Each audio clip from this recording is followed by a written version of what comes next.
Oh, we All are! right. Yay! I don't see I'm anything. finishing the last of my. Hold on. Let me make sure it went live on my side. There you go. All right. Just professionals here. Boop the We are snoop for good professional luck. streamers. All right. Yes, we are live. Yes. I got someone here. I think it's me. I hate For that. those who don't Sometimes know, look, Faye there's- Queen. Oh no, she's back. I was gonna say she's going to go get Oh, some wine, but she's back with some wine. And here I thought she'd take a minute. No, she was like, I'm ready. I got my water. Faye Queen got her wine. Lady Star saying you got your 50 ounce 50-ounce what? What are you doing? water. Share your secrets. Oh, it's water. None of us probably drink nearly enough water as much as we should. Such a weirdo. Leave the cat alone. I think you have to drink like 8 liters of water a day, from what I understand. And I'm I would already out lose of my coffee. mark. I think I tried doing that, and I have never gone to the bathroom as many times as I did. Moon. Moon Dude, and I drink- Zamaria, hello. I drink. Hello. I really do drink so much water. Oh, there's a new Spider-Man animated series. Derp, I know it seems unexpected because. So here's why it's unexpected. I think only Moon remembers that I stream on Sunday nights. The week we started, Hi, Aaron Locke. right after that's when I got sick, the very next week. Yep. And I was out, I think, for like what, 3 weeks or 4 weeks? Oh, excuse me. 3. Like the majority of the existence of Mother to Smothered, I was hacking up a lung. You missed 2 streams. And then oh, my all of air us- conditioner's on. I am so sorry. Let me turn that off. All of us canceled one of them. Oh, you guys canceled one.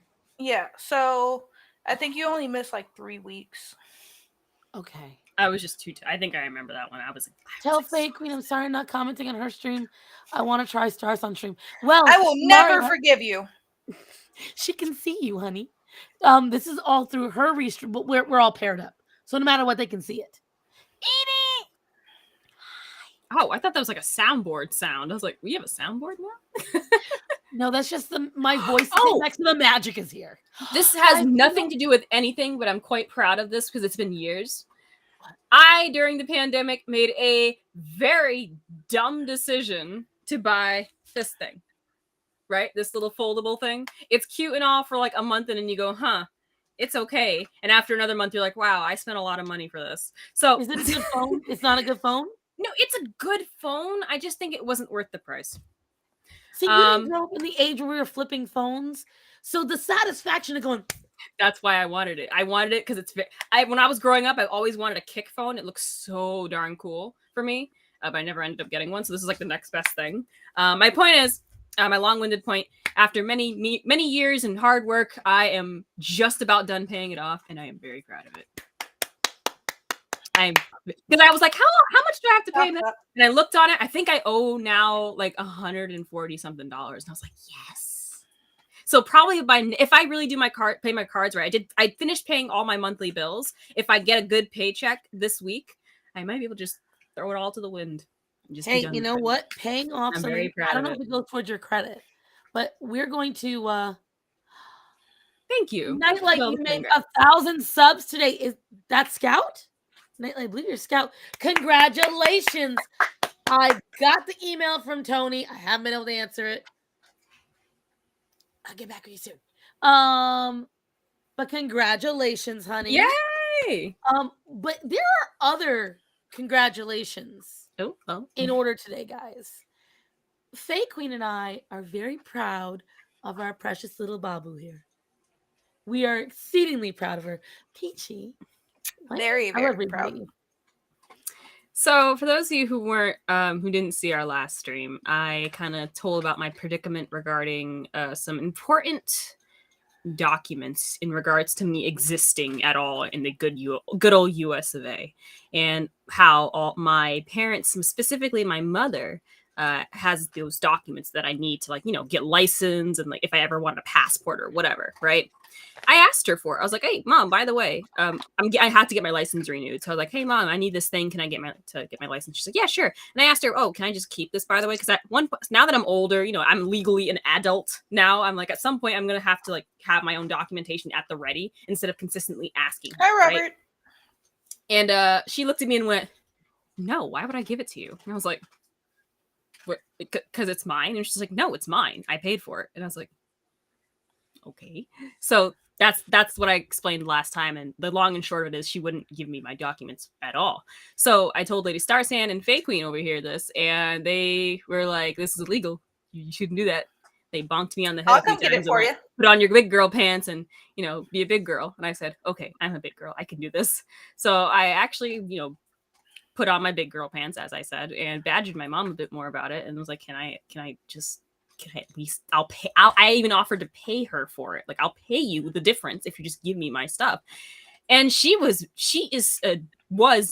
dead set on just not giving me anything. However, she did begrudgingly end up giving me one of like 3 different documents. And she did it in like a begrudgingly. So I think the first time I was like, "Can I please?" And she was like, "Let me speak to your father about it." I was like, "Okay." And after like an hour or so, she came in my room and just went here and left. And I was like, "All right." Like, she was very indifferent about it. It was very odd. It still is very odd to me. And I went to talk to her about it again for the other documentations.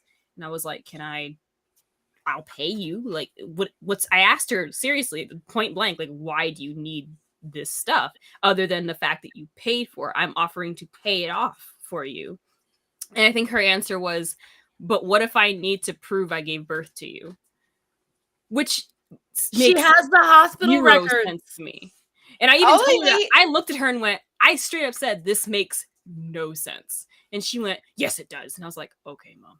So my dad, bless his soul, he was like, "Oh, but sweetie, we always make copies of them. You can have those." I'm like, "That will literally mean nothing in the grand scheme of things, Dad, but thanks." What I would have said is, "Good, then you keep the copies and I'll take the original." No, but the congratulations part was Lady Starsand's referring to is I got the first piece of documentation. Unfortunately, you'd have to really know my mom. This is something I can tell she will not move on. It's weird considering she's actually, when I first brought up this like problem, she sounded very proud. Like, she even said, like, "I even have your sister's birth certificate." And I was like, why? She sounded very I don't understand it. Maybe I think knowing more about my mom, little I know about her, I think it has to do with something personal that she doesn't want to get into.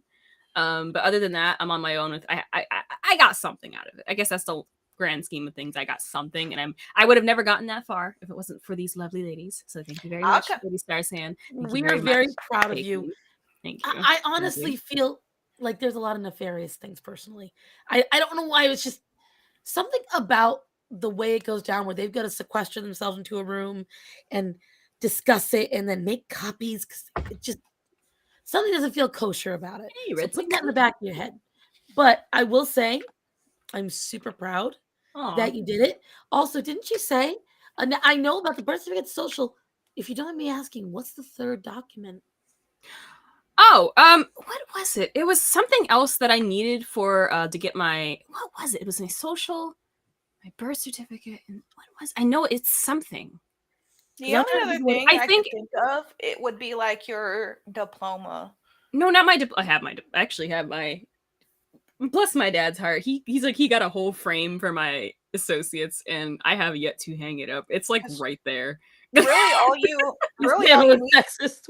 it's like just there collecting dust, and I'm like, what do I do with it? He's like, "You could hang it," and I'm like, "No." That's actually what she's doing. What? Read Edie's comment. If you need, you can request your birth certificate for the. No, I'm actually. I did some basic research. I gotta pay for it. I think you texted me Starsand and said, it's like $30 to get your thing. It's $50 around here. It's 30 to 60 depending on where you go. Yeah, where I live, it's insane. But so I'm gonna do it, but I gotta save remember, up for you're in one of the most liberal states. And there's that. It makes sense. Yeah. The taxes are going to be super high. You have no idea. No idea. But I guess I'm just happy. I'm proud of the fact that I took this big girl step. It's a small step for Peachy, but a grand step in the scheme of things, in the grand scheme of things. So, hey, Peachy, just to let you know, if you want your birth certificate, I'll come up there and I'll get your birth certificate. It won't be hard. No. She doesn't want it shared, just for privacy reasons, but let's just say she's in a very liberal state. We'll leave it at that. Unfortunately, which probably explains some of the behavior of people around me when I grew up. It's weird that I came out the way I did because my parents, more specifically my mom, think a lot differently than I do. Like, it's very odd. It is very odd. I know the feels. But I would also like to remind Peachy from last week that I happen to be blacker than she is. How dare you? You got that ancestry. Actually, my ancestry apparently updated. I wonder if I could look see what does it update? I don't understand that. When more people start signing up for Ancestry.com, and then get their DNA tests done as well, they also, if they're connected to you, depending on their lineage, they kind of put that into account to your own lineage. Then do the math all over again after some time, and then they get newer results. Like, for example, I was 1% Asian one day, and then I had my Asian rights revoked the next, and now I'm 1% Swedish. So there's that. PewDiePie'd be proud, but at the same time, they said that you switched that hella quick.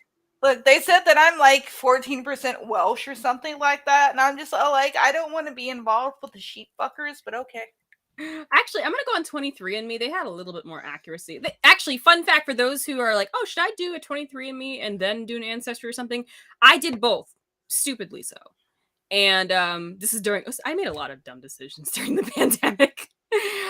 They're very similar results. So they're going to they're all very similar. It's all similar results. So if you want a little bit different, you just want to double check for something, do it, but they're all similar. Red, you're using the supremacy upon this very female area, and I feel you need to check your male privilege, as the three of us together are blacker than you. Oh, there. But I did want to remind anyone, because I am casting this live on my channel, to my audience, anyone that's new with this tonight, this one is not going to be really covering politics or anything like that. We cover family issues, and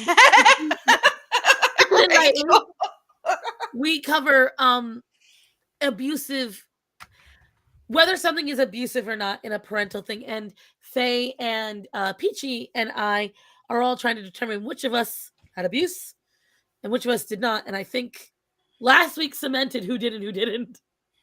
But I will say that. So last week, Peachy and I went the gossip route. This week, Faye she got a good topic. I'm actually really ready for this topic.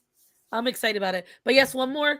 Let's get a round of applause in the comments for Peachy, so that way we can encourage her to do the next step and drop that fitty.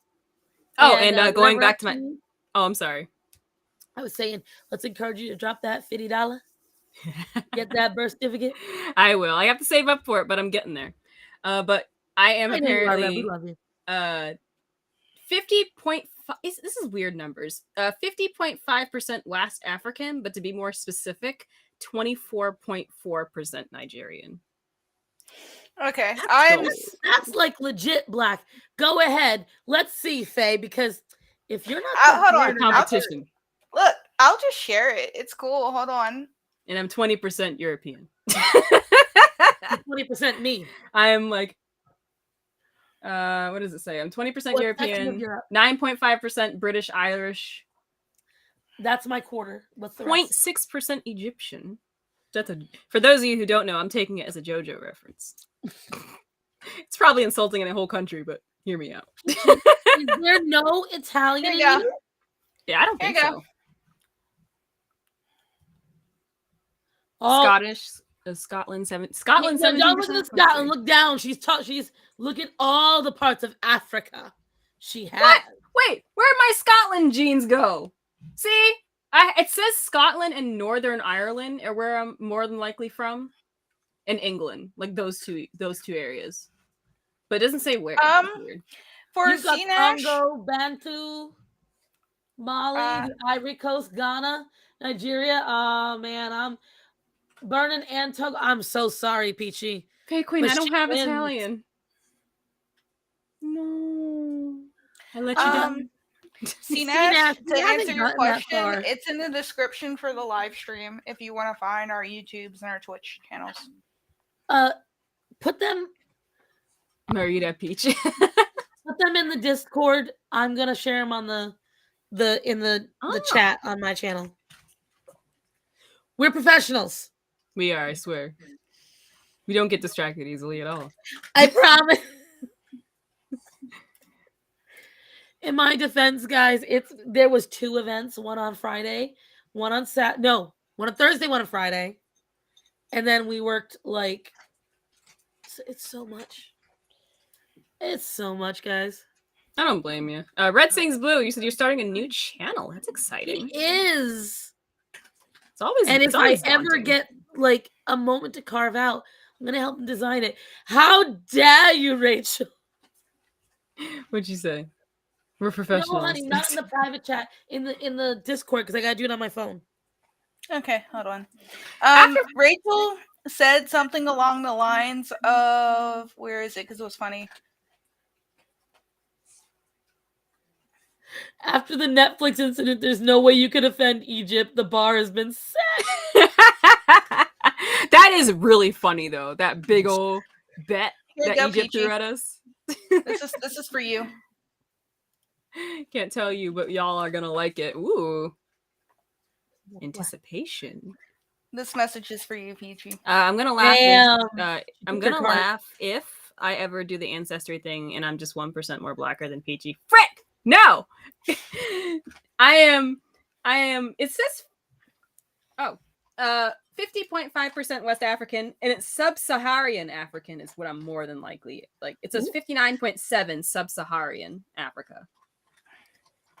Someday I'll do one of these things. I really want to do the one where it tests for any potential diseases. I'm afraid to do that. I was like, if it comes, it comes. like nah, I'm not gonna stress on that all my life. Maybe when I'm 40. Maybe. Peachy, we gotta watch out for that sickle cell anemia. No. Rachel, that's gonna be hard for me. I don't know, guys. How do I tell her to skip out on reading manga and delicious romance to work? I love manga. Help. Everyone else. Just call it manga? Yeah. Like an American? She is American, though. It's called manga. Get it right. I say it like an American. It's manga. She up there eating them there mangoes. Toyota. Hey, Star, guess what? I'm really excited. I'm so close, only 10 away. He's whatchamacallit. There's this guy, I forgot where he was. He's half Japanese and half some kind of American. And he's like, when you speak Japanese with a southern accent. So he talks totally normal into his recording. And when he records back, you hear sushi, Toyota, sushi, y'all. And I was like, he's dying. No, but I'm working on my accent. Ooh, nice way. Very nice. Sorry, go ahead, Peachy. No, it's not even that important. I'm learning ever so slowly. Am I learning Japanese? I can't sit my butt down for 5 minutes and just learn. I gotta be doing something while listening to it. And Duolingo, scam. I've been doing an app called Busu, and that's actually helpful. Busu sucks you gotta pay for it, but I haven't paid for it. I want to do Babbel, but I don't know anything about. Like, everyone claims it's good. I have a friend who's supposedly using it, and I have no idea if it's working for her. So I am gonna message her and be like, "Bro, tell me if it's working or not." What really sucks about a majority of apps, and I have Sorry, I made a noise. Don't worry about it. He was talking about Genki. The fun thing about Genki is when I was taking Japanese in college, that's what we use as Genki. I still have the books sitting like right here, and I can pick them up and show them to you. I have the Genki books. Duolingo scam. How dare you, Peachy? No, okay, that was a poor choice of words. But I guess what I'm trying to say is what I've learned over the many years of doing stuff like Duolingo. I spoke. Who was it I spoke to? They spoke 2 different languages. They confirmed that the apps and whatnot that teach you a different language, they teach you the very like simple. What's the word? like very original dialect to certain languages, but in reality, very similar to what we say in the States. A lot of people today use slang. So when we're using apps, it almost sounds unnatural when we try to speak the way, other languages speak. That's like when someone, meets you in America, instead of saying like good morning, it's like, hey, how you doing? Blah, blah, blah. But imagine someone walking up to you going, good morning. How are you today? We have such lovely weather. Like, it's really odd. Have you guys seen that girl on Twitter? Have you seen that? No, I don't even know. Balloon. gang. Oh my god. No, don't stop. I will say this. Ice cream, so good. I saw that video. She's really good at repeating the sound. How long does those streams last? I don't know, but let me tell you something. If someone's popping me $100 a minute to go gang, no, I don't think I could ever, because a lot of people. Here's the thing about doing something like that for I would argue that's a career at this point, depending on how much money she's making. Well, it's a trend first and foremost. So I would give it roughly 6 months. 6 months, right? Oh, and Jihad comes see Peachy and imitating that. Oh no, heckin' no. Flip it. Yes. No, but I don't think it's gonna last very long. That's something where you could get a voice acting career though, because you're literally just showing that you can do the same inflections. You can do you can repeat this shit. That's something where you could. You can't tell right now, but I had a customer tell me yesterday that she could listen to me talk all day. Aww, my voice was so nice, and I was like, "Oh, thanks. This makes me sound like a smoker. I have a better voice. This isn't it." She was like, "Oh wow." It was so cute. I want to say now that I'm remembering it, I had a customer years ago say, "Oh, you speak very well for someone like you," and I was like, it didn't hit me then until like a couple days later. I went, "Wait." At least that's all you got. At least that's all you got. I got a worse story than that one. Oh, what? No. You sure you want to hear this bullshit? No, never mind. Anyways, before we go into the topic at hand, I do. Spill. A few years ago, when I was living in Southern Illinois, I was friends with this one girl. And she had messaged me one day that she no longer had any friends and she was lonely. So I was like, okay. Okay, that's fine. I was going to come over to where her town was for the festival that was going on anyway, so I was going to stay a few nights with her at her sister's place. Aww. My first night that I'm there, she disappears next morning. I have no clue where she is. We're supposed to be going to the fair together. I meet up with an old friend of mine instead, who does not like her because she's friends with her boyfriend's baby mama. A lot of drama. I stay out of it. Not my business. But I come to find out the reason why she doesn't have any friends is because of his bullshit. I called his phone asking where she was because this guy went to high school with my boyfriend at the time and they did not like each other. I called his phone asking where she is and he's just like, I don't know who this is calling my phone, yada, yada, yada, hangs up. So I called back a little bit later after calling her mom and her sister to try to figure out where she is.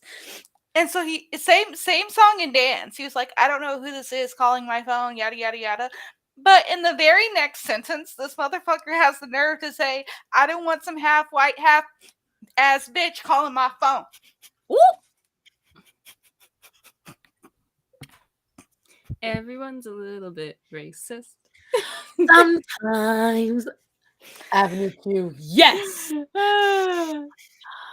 That is worse. You're right, Fake Queen. Gotta hand. At least they were up and honest about it. No. Sugarcoat it. What's wrong is how dumb this motherfucker was to not hit end and then talk shit. My favorite part about it was he was claiming he didn't know who was calling his phone, so he didn't want to talk. But in the next sentence, he knew exactly who was calling. No.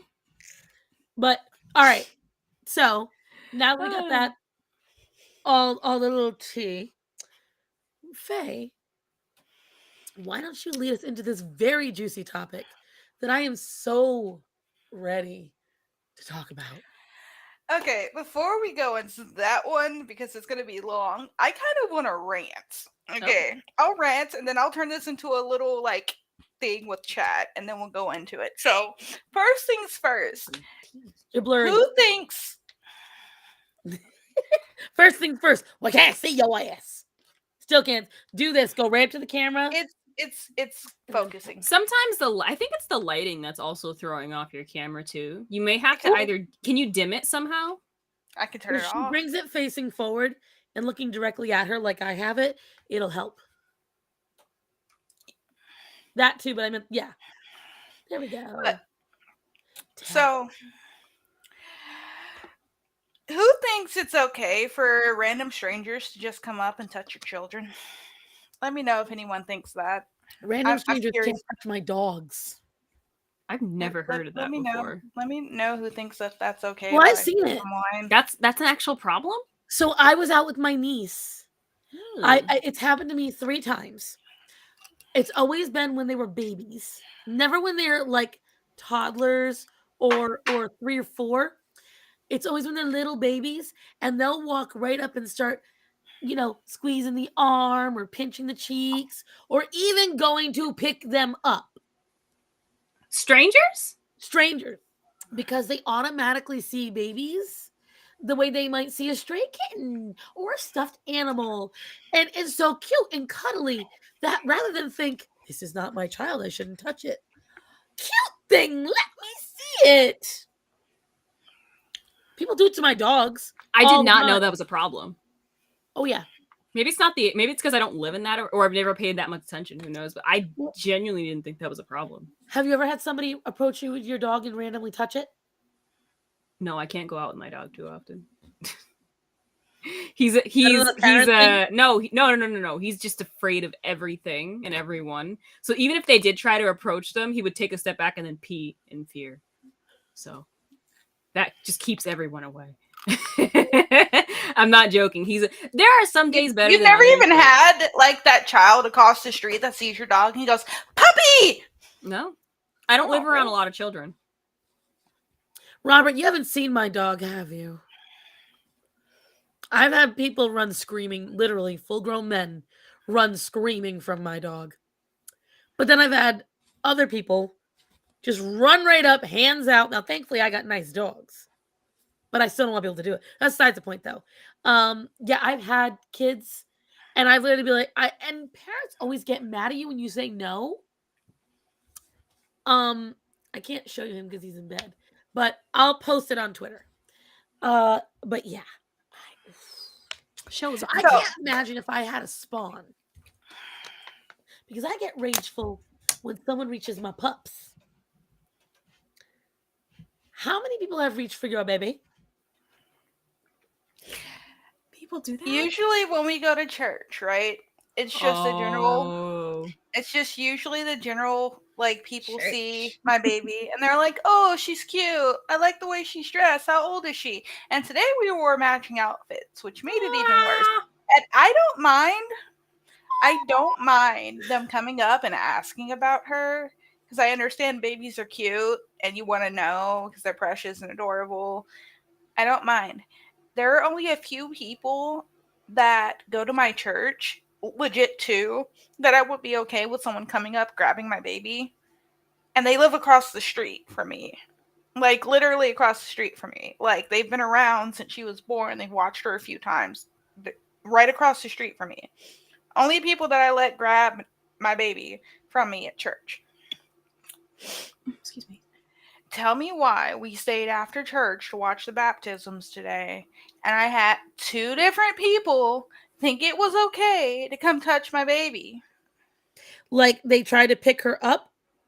No, they touched her too, right? And I tried to be nice. Like, I'm the type of person where if this keeps happening, I'm going to get pissed off and I'm going to say something. There was a lady that came up and touched my baby, and she was like pretty quick, so I didn't say anything. And then there was a guy that was across the aisle from us. He was an older, like, grandpa dude that came over to touch my baby. And, like, I don't really want anyone touching her without asking to be a different thing. Be like, "Oh, she's cute. Can I, like, grab her hand or hold her hand. Like, if you ask, that's a different story. If you have the respect and the boundaries to at least ask, I'd be more willing to, like, let you. But he came up and he grabbed her hand, and I, like, very nicely pulled her hand away. She's been chewing on her hands. I don't want people touching her hands. Like, she sticks them in her mouth. Don't touch her hands. But I pulled her hand away, like, obviously, but nicely pulled her hand away. So he moved and started playing with her knee. I'm just like, did you not get the hint the first time? Don't touch my baby. I don't know you. I do have a question about that. The people who normally would go up and touch randomly, like poke and prod at babies, are they older people? And I ask that because this is going to sound strange, but I'm wondering if it's like a generational gap. And especially now that you say that maybe it happens more often in churches. That wouldn't surprise me, especially it happens everywhere. There's a whole Reddit for, like, expecting parents that people tell stories of people, like, coming up and touching their babies, or when they're pregnant, people coming up and, like, rubbing their belly uninvited, giving them unsolicited pregnancy advice. Just people think they can get away with so much shit when someone is pregnant or has a young child. And I'm not okay with it. Like, I literally want to look at people and be all like, would you come up touching her hands and her knees if she was like 3 to 5 years old? No, don't do it now. She's still my child. Yes, that is a literal cat. That is not a throw rug of any sort. That's not like one of those fur things, that fox fur things that women dress as or whatever. See, Eddie, that's fine. People are allowed to do that. She likes looking at faces. I don't care if people make faces or smile or coo at my baby. Don't touch her without asking me. That is my child. I didn't know that was a problem. Yes, Christian. Because I don't even remember people doing that to me when I was a kid. Well, I don't remember anything as a baby. And I also posted Orion on the tweet of this stream, guys, if you want to go to Twitter and see. What did you do? Oh, people are asking what Orion looks like. So I posted it in the comments. Nice. And everyone's asking about my animals all of a sudden. But no, here's my thing. And maybe I'm just too vocal. Like, I am big on vocally being an advocate immediately. Like, so when Matt and I were at the vet, someone threatened Orion, and we immediately, like, he was at the vet with him and immediately advocated for Orion. This lady was like kind of threatening him with her dog. This is when he was a puppy. And Matt immediately stood up for him, was like, he's doing nothing wrong.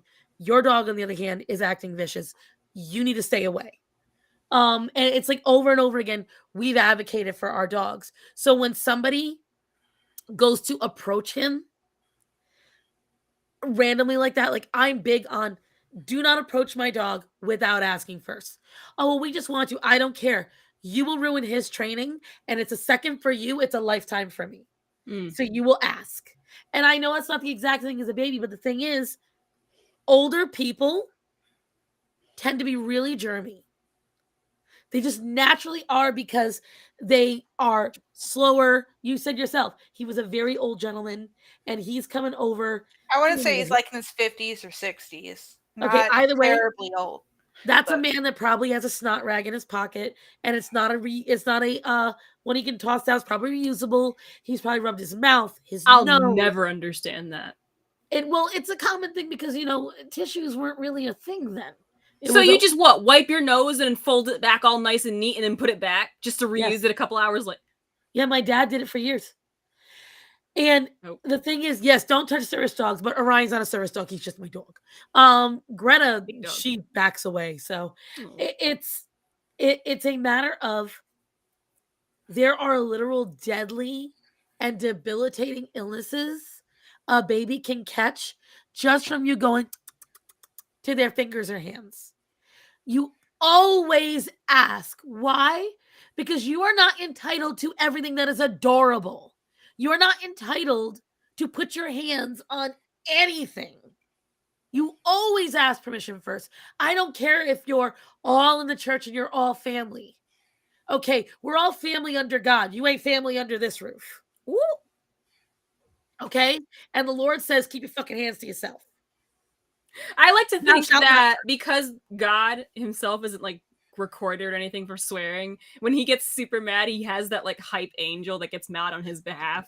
Like like Gabriel or something. He's like, not that man. Gabriel, yes, yes, Lord. I need you to handle that. And Gabriel's just like he's all ready. Yes, I got you. And see, the thing for me too is I grew up in one of those families where it's all like, "That's your cousin, go give him a hug. That's your uncle, go give him a hug." Oh my gosh! Well, see, I hate that. We got no problem with that. I hate that. I hate especially from the stuff that I've heard and seen. And she's a little girl. Don't randomly come up and touch my baby. See, now that's where, and this is coming from someone who hates touching people. The only people I have zero problem touching is my family. Like, I love going up, seeing my aunt and uncle. Like, that for me, hearing that from other people that they hated that, I'm like, I don't get it. And Because this it's comes not. from someone. Here's the thing, though. It's not you voluntary going. I'll be like, "Yo, what's up, uncle? Give me a hug." It's my mom going, "That's your uncle. Go give him a hug. You don't that's how I want was to give raised. him a hug anyway." Yeah, that's what they would say, and I had no problem with that because I mean, this is the only difference. It wasn't. I know that's your uncle that beat the shit out of you a few years ago, but you're gonna go hug him anyway. It wasn't.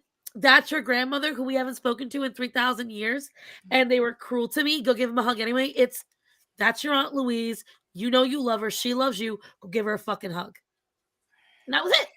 See, my problem is, like, if you don't feel forced, that's one thing. I just have a problem with, like, forcing someone to have a physical interaction with another person. This is where I think maybe I'm different from everyone. No, I'm with you. I'm with you. I well, even family aside, I actually never had a problem touching people. There's only specific parts of my body like I hate being touched. For example, I might have to talk to her about this. My boss specifically, when she like sometimes she goes past me or I think she thinks of it as affectionate. She'll put her arm around my waist lightly when she's That's like a little and intimate. I hate it. I hate that. Like the waist Shoulders is a are no-no. okay. Anything else like a shoulder touch, hand shut, like that's fine. It's the waist that's just like a no-no to me. My no-no square. But where I was going with this fake queen, going back to what you said, family thing. I never had a problem touching family, like hugging when I was told to hug. Only one time I did not want to do this because this is not how I grew up. But apparently it's how my family on my father's side grew up when they kissed people on the lips.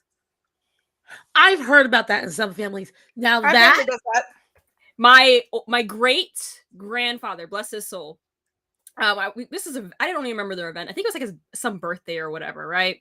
It's like, oh, Peachy's your great grand uncle. Go say hello, whatever. And he was all pleasantry, and then he leaned in to kiss me. And I kind of went like to get the cheek. I got as much cheek as I possibly could. I was 11, 12 maybe when this happened. I remember this specifically because when he kissed me on the cheek, I really leaned. I don't think he cared. Maybe I don't know. He kind of I don't know. He's old. See, my and family I does sat down. that. My dad actually scolded me for that. He was like, "Peachy, you're not supposed to do that. When someone leans in for a kiss, you can." And I'm like, "Dad, I genuinely was confused because like I never did this before. You've never done this to me before." He's like, "Yeah, but when it's family, it's like, no, I absolutely never want to do that again." Like, no. Like I still remember that. Like I was very uncomfortable, and the fact that my dad tried to go like, "Oh, he wanted me to go back and do it again," and I was like, "No." No, and no, I never said no to him. My family, I will say that my family does the same thing, but it's never like you're doing that to an uncle or things like that. It's usually just parent-child relationships. So like my mom used to kiss me like that. My cousins, all of their kids kiss them like that, like really quick packs on the lip, but they never forced them to like kiss their uncles or their grandpa or different things like that. Like I wasn't even allowed to sit on my uncle's lap growing up because of my mom being very like no touchy type person. But so it's not like every member of the family does that. Like I don't even kiss my grandmother. It's always like child and parent when you're young. See, we never once in my that is spouse only, No, I and think it was a family thing. Oh, I'm sorry, I'm reading the chat. it doesn't. I was saying. Here's what I will tell you, and this is where I might get a little heat for it from Faye specifically. I don't mind forcing kids to do something they don't want to do because a lot of kids don't want to do almost anything. Now, hear me out. Kids don't want to clean. Kids don't want to do chores. Kids don't want to go to school. Kids don't want to do a lot of things. The problem is in society, whether we like it or not, physical touch that is something we don't like is often how many times we did in a business meeting and the other person in the business meeting is a hugger. You want that contract, you're gonna hug them. You gotta shake hands. You have to be physically in people's spaces, on a bus, on a train, on a plane. Unwanted touch to some extent is a part of reality. I do see it as a sign of respect. I understand what you're saying. I feel like saying, yeah, go hug your grandma because someday your grandma might not be here and you'll have never gotten to hug her and you might regret it then. So I see it differently, but I will say for me, the kissing on the lips, even that light tap, for me, that crosses a barrier. And that's something where that weirds me out more than telling a child to go hug at any level. I think for me, that's only happened once. Though. Examples that you've given, it's probably more of not like it's not forcing a child to do a like or forcing someone to have a physical touch with someone. It's more of a forcing them to have a physical, intimate sort of touch, like forcing them to do that. Because like I was never bothered with the kissing thing, and it might just be more of a black family type thing because my husband. I know Italians that do it too. It's just not. Don't they kiss on the cheek though? Tom Brady still they do that. They go. I know. I think I've always thought that was weird. I always thought that was 13. Weird. See, so my thing is like my husband never wanted that to happen. It's not even that he finds it weird. He just like a lot of germs get shared that way. So he always like I don't want to be like the type of family that kisses like your family members on the lips. So I skirted around that by giving her kisses right here. I like that. See, I don't mind cheek, nose, forehead, top of head. That's all fine. I don't these are the places I feel are just purely inappropriate to kiss your child. Anywhere from here, any part of the chest. The no square? The no square, the neck, the ears. Oh no. So my grandmother once, I was 14. And I got another kissing story. This man was not family, but I'll get there. I was 14 and I was in my grandma's kitchen and I was helping my mother cook. And I know my grandmother meant nothing by it. She came up behind me and she kissed me. And I had 3 feet of hair. She kissed me right here. I had a meltdown. Ooh. I was like, no, you do not. And I could tell my grandma was hurt. Now, I've spoken in the past, my grandma was kind of a monster to begin with. But she did love us. Still a monster, though. But I told her, I was like, Grandma, I don't like that. Don't do that. Ever. That's weird. And I don't want that. At my grandfather's funeral when I was 11, my mother worked with this man. We'll call him Sam. Sam. I'm going to laugh if that's his actual name. No, it's not. He's got a much more mundane and appropriate name. It's like you say it and you go, huh. Like you even just say that. He was literally lustful for my mother. Oh. This man looked like a walking pimple. Like he was just slimy and gross and like he had the mouth and a really wet lip and just gross looking man. All women want are my money. He sounds like Leroy. He wanted my mother in the worst way. And he would literally treat my dad like shit because he felt my dad was preventing him from getting my mom. Yeah. That's what stopped her. So when my grandfather passed away when I was 11, part of the funeral was at a restaurant in Rhode Island called Capriccio's because that's just how the family was. We were all lined up, and Sam comes over to me. I'm 11, and I have just. He takes my hand and goes, I can still feel his slimy ass lips to this day. And I remember thinking at that moment, I never want any man to kiss me in any way ever again. I was like disgusted. Fast forward to now.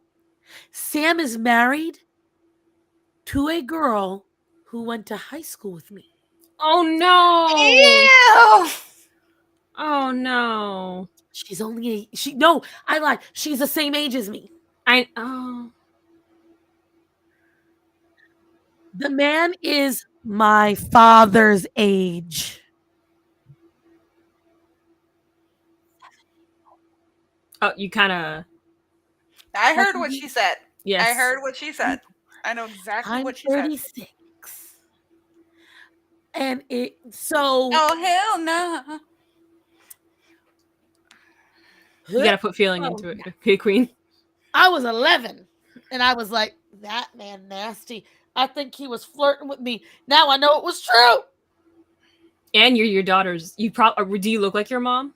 I look, especially when I wear red. I didn't realize how much, because I have a lot of my dad's features. Mm-hmm. But I look like my mom, and I think it was. The man's just gross. The man's just gross. Madam, if you're going to be here, put your tail down. It's always a pleasant seeing cat butt. Little cat fur. Hello, little kitty. Red flag, right? Things off of Amazon that covers her butt. Right? That's a thing? Oh my God. Fake queen. They're little gems. You hang them from the base of the cat's tail, and it's a little sparkly gem that goes right over the butthole. Why? That sounds cool. What person thinks a cat would keep that on? You don't put it in their butt, okay? No, I'm just saying that. It just sounds. It's like an earring. You hang it right here. I know, but like, why? What if they need to go poo? It dangles, so it'll move out of the way. So it'll be great. It'll have shit stains along the back of it. I know. That's why I'm like, why would you want that? Because it makes your cat's butt look pretty. Because then your cat's anus speckles. Speckles. All right, Puggles, you want Safe one? to say, I don't own a single one. Give Puggles one. I'm gonna open a P.O. box. I expect nothing but butt gems. Wait. Oh no. Oh no. Clip that. Someone clip that. Edie, I'm relying on you. You better remember that. Do they have the butt gems Post it to the dogs? Discord. Careful how you put butt gems in Google. Be careful. No, I'm looking on Amazon. Shines bright like a chocolate diamond. You found them, didn't you? You found them, didn't you? Oh no. Hold on, I'm gonna look it up. It shines bright like a diamond. I can't That believe brings a whole new meaning to butt. And I think I remember like seeing a picture of it and I thought that was a hoax. But no, it's real. It's a real thing, yes. It's real. It's real, Puggles. I wanted chicken so I could put one of those fake little arm things on. Yeah, that's funny. No, you're not going out again. You just when I get my chickens, I'm contemplating getting those. I want my neighbor. I'm a little afraid at the moment because there have been coyote sightings recently around my area. But they just got a little chicken. They got a couple chickens, and they built a coop and everything. And I'm like, okay, they have a fence though. They're not free roaming, right? There is no fence. They ain't gonna have chickens for There long. is a fence. There is a fence, but like, I don't know. It doesn't seem like if a coyote really wanted to try and get to them, I feel like it could get there. But coyotes and foxes are the See, guys, you're gonna make me turn this into the animal stream. Coyotes and foxes are literally the most adaptive animals on the planet. Foxes are the most widespread animal on the planet. And literally, they're in every continent, okay? And they are the most adaptive. If a canid wants them chickens, that canid is eating KFC tonight. So I hope you don't get attached to those chickens. It's not my chickens. The person that lives right behind my neighbor across the street has chickens, and I'm so tempted to buy the little arm things and sneak into their backyard in the middle of the night. Oh no! Wake up to little tiny Armstrongs. It might be the city gal in me, but I would love to move out to the country, and I feel like it's vice versa. When you're a country girl, you want to live to the city. Swap places. I grew up in small towns, and I absolutely love small towns. Fuck the big city. I don't know. I'm not saying they're bad, but maybe it's because I'm just maybe it's just my general area that I'm like, I gotta get out of here. There's nothing. I have a lot of people that grew up in smaller towns or in the country and say that they hate it because there's not a lot of stuff to do, because they want to be able to go out to bars and clubs and there's just not a lot around. I'm the type of person where I find enjoyment in the little things. I like going skating and bowling and movie theaters and just stuff that I had fun doing as a kid. And you can find stuff like that just about anywhere. So I don't have we have a bowling alley 2 blocks down from where I live, and I like going fishing and stuff. So I have no problem living in a small town. 2 things. 1, Peachy, I've already offered. And 2, for cats, it's called Twinkle Tush. And for dogs, it's called Butt Bling. Why are there 2 different names? Because I know it's a search. But there is certainly, hold on. Oh no! It's there. Should I get one for Puggles and take a picture? Yes. For those who don't know, I have an adorable doggy. Puggles don't run away from me. He knows. And I have a burnt toast cat. Oh, I'm sorry, baby. Starson, I'm gonna have to go get another bottle. Girl. I'm sorry, baby. I scared my doggy. I feel horrible. Poor Puggles. I'm gonna have to go get my green apple one. Can I pick you up? Can I pick you up, baby? This is how she's gonna be as a mother, guys. So prepare yourselves. I'm sorry. I feel horrible. He growled at me. I triggered a bit of his PTSD. He was running. He was trying to walk away from me, and I grabbed him and tried to pull him back a bit, and he got real scared. And I feel Why horrible. are you talking about butt stuff in our defense? I'm sorry. No, because come here. Can I hold you? Every time I swear to God, every time Moon comes to one of my streams, somehow asses are involved. That's great. We have been now streaming for an hour and we still haven't gotten to the topic. Oh, we can get to it now. So I have a little kind of exercise I want to do with chat first to start this off. I'm going to show chat a video, and I want to see if chat, because I don't know how many have kids, can pick out what is wrong with the video. I hear an angry Puggles. I think he wants to go out again, but I already took him out. He's bored probably. Get him some butt bling. Come here, Hendrix. I think he's bored. Hang on. No. He's probably upset that I made him scared too. And Aaron Locke, if you're still here, you don't get to answer because you already know. And for those who are watching on our Mother to Smuttered podcast channel, Tony, who's in the chat, if he's still there, hi Tony. Hi, I don't think we acknowledged you. Hello, thanks for coming. Puckles, you're not going out. You just went out.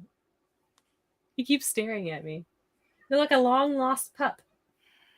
You lost. All right, I have the video. I want chat to see if they can tell me what is wrong with this video because it honestly pisses me off.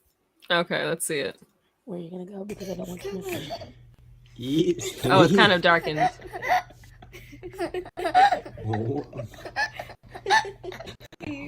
Please.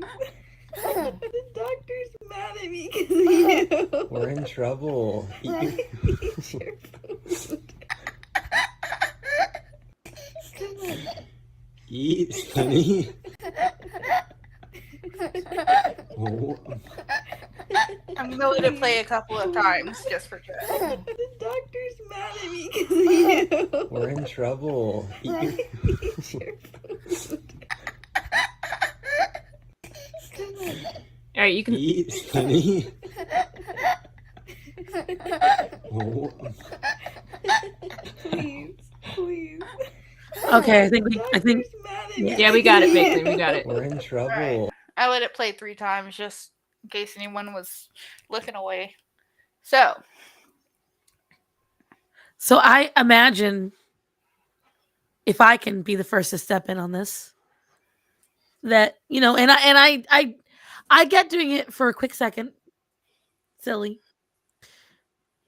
I imagine that must cause a lot of trust issues in a child very early on, and a lot of, even maybe I'm overstepping on this one, even food issues in a way.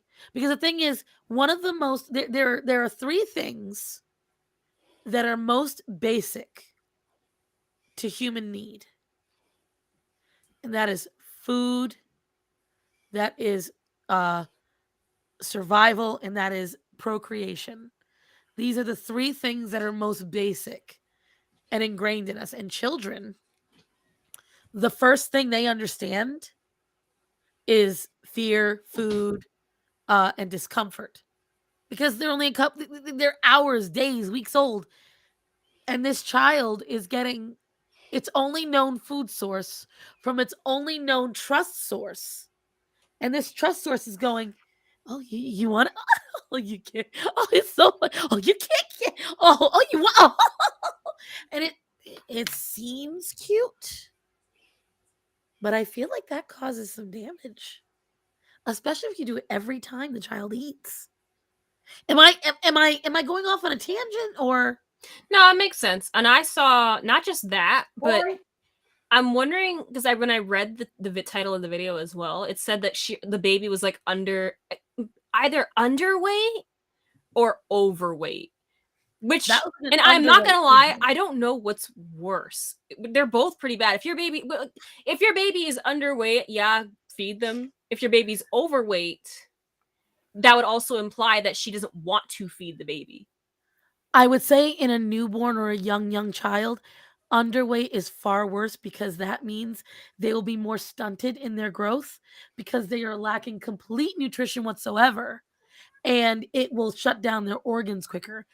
Babies are naturally born with a little more fat because they need that. Now, it's not to say that being overweight is healthy, but at least they would have something in their system. Starson, I was underweight, baby. And I say that, and for those who don't know, I'm actually, it's one of the reasons why I am the shortest member of my family thus far. That said, I saw some recent baby pictures of my brother and I. My brother, it was actually a video I saw. I've never seen baby videos. We don't see them very often. I was watching it, and my brother was so cute. He had those little baby big brown eyes, these little cheekies, and I was like, oh, he's adorable. And then the camera panders over to me. And apparently I learned that because I was underweight, doctors put me on special medication. Did they know I was around, baby. I was around and red, baby. Like, so you see my brother all cute and babbly, then you pander over to me, and I'm stuck in one of those little bouncy things going. And you're older than your brother, right? Or younger? No, he's older than me. He's older. I was just so red and plump. It was so funny. I have a question. Did they know why you were underweight? We were both born very early. I also had a very small, from what I understand, I had a very small esophagus. I actually needed surgery when I was a baby because I couldn't take food. Every time they give me food, it'd projectile. Okay, then So it was very difficult feeding me, and I was picky too. So revoke what I was going to say. Go ahead, Faye, because you were covering your mouth. You had so much to say. Oh. Yeah, I was gonna wait, let everybody get what they're saying. Starson, you're wrong. I'm gonna say that. You tell me, because that's what I interpret. All right. So here's what I find wrong. Well, you're kind of wrong and kind of not. Okay. Well, tell me where I'm wrong. I want to know the wrong part first. Here's the thing: it's about a baby being underweight doesn't necessarily have anything to do with the parents not feeding them. My child was underweight. Sometimes that just happens during pregnancy. Not a big deal about the child being underweight because my baby was, and I worked to get her up. Babies can catch up when they're smaller. So being underweight is not necessarily a bad or a good thing. So I'm not gonna judge them for their baby being underweight. Could have just happened. The mother in the video is kind of tiny. I'm kind of tiny. Kind of happens. Now, I wasn't concerned about that part in the video. But so that's the only part that you're like kind of wrong about. The teasing of the baby is so much worse than you know. So that part I was right about. Yes. Because as a mother, and knowing what I know and learning what I've learned, I probably would have thought this video was just a cute little like thing that the cat set up. You're fading, babe. Like really bad. Because the baby was. No, I mean vocally we can't hear you. Hello? Say a couple of test words. Okay, now Pass the purple pie plate, please. All right. So you had that way too easy. It's one of my favorite sayings. How much wood, check, wood. No. Perfect. Now say it. Because it was like immediately you started like fading into the distance. I don't know why. So, well, I'm not tiny now. I had a baby. She's still tiny. Thank you. You see it right here and right here. She's tiny. She just has the baby part. It's true. Look, listen. All I gotta do is look down. She's gotta go like this to get it to happen. Anyway, so like I don't know how much was hurt, so I'll just repeat from the beginning. Okay. The whole thing with the bottle. If it was like the baby wasn't hungry and they were just setting up a cute little video because the baby like was doing this, which is not the case, and I'll explain why. I probably would have been okay with it. But it's so much worse than just teasing the baby. Right?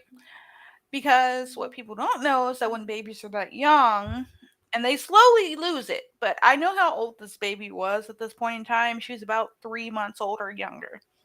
They have what's called a rooting reflex. That means if you touch a nipple, a bottle, a food source here or along the cheeks, if they're hungry, they're going to turn their head for it. Which makes this so much worse to me because she's sitting there and putting the bottle in her mouth and it's touching the sides of her mouth and her cheek. And newborn's instinct is food. I'm hungry. I'm going to turn my head to where it is. The baby's mouth doing it. That means give the baby the bottle. They want the bottle. But she's sitting here setting up this cute little video, teasing the baby with it, and you have a hungry baby on your hands that's turning their head towards their food source, and you're not giving it to them. And then you're making it seem like the baby won't take the bottle, when in all actuality, you're not letting them. You're also training the baby to think that this whole game, when you keep doing this, look, a lot of folks get mad at me when I say this. You have to remember the children are a lot like puppies at that stage. Everything is a taught thing. So you're teaching your child to reject because you're taking it away. And that's not good. And to what Hecken is saying, you and I, Hecken, are talking about like severely underweight. Being mildly underweight, still not good, but it's not like as bad. And I think that's where, Faye, you were misinterpreting what we're saying. Like if a baby is like, because for a baby, 4 pounds can be devastating. You know, if a baby is like 4 pounds underweight, 5 pounds underweight, that's really bad. If it's like only a little and they're going to catch up just a little bit, that's different. But again, it's causing so many problems because if you watch, the baby's reaction wasn't as quick or as ready, like to turn like this, as other babies, which means she must do that all the time. Like she must constantly do that teasing. Aww. But do you get what I'm saying, Faye? I mean, yeah, I can't say I necessarily agree because with a baby that young, you can't really teach them anything. It's not like they can learn or unlearn behaviors. The rooting reflex is an actual reflex. There's a lot of different reflexes that babies have. So it's not like it's going to change for her. Like later down the line, I could see your point.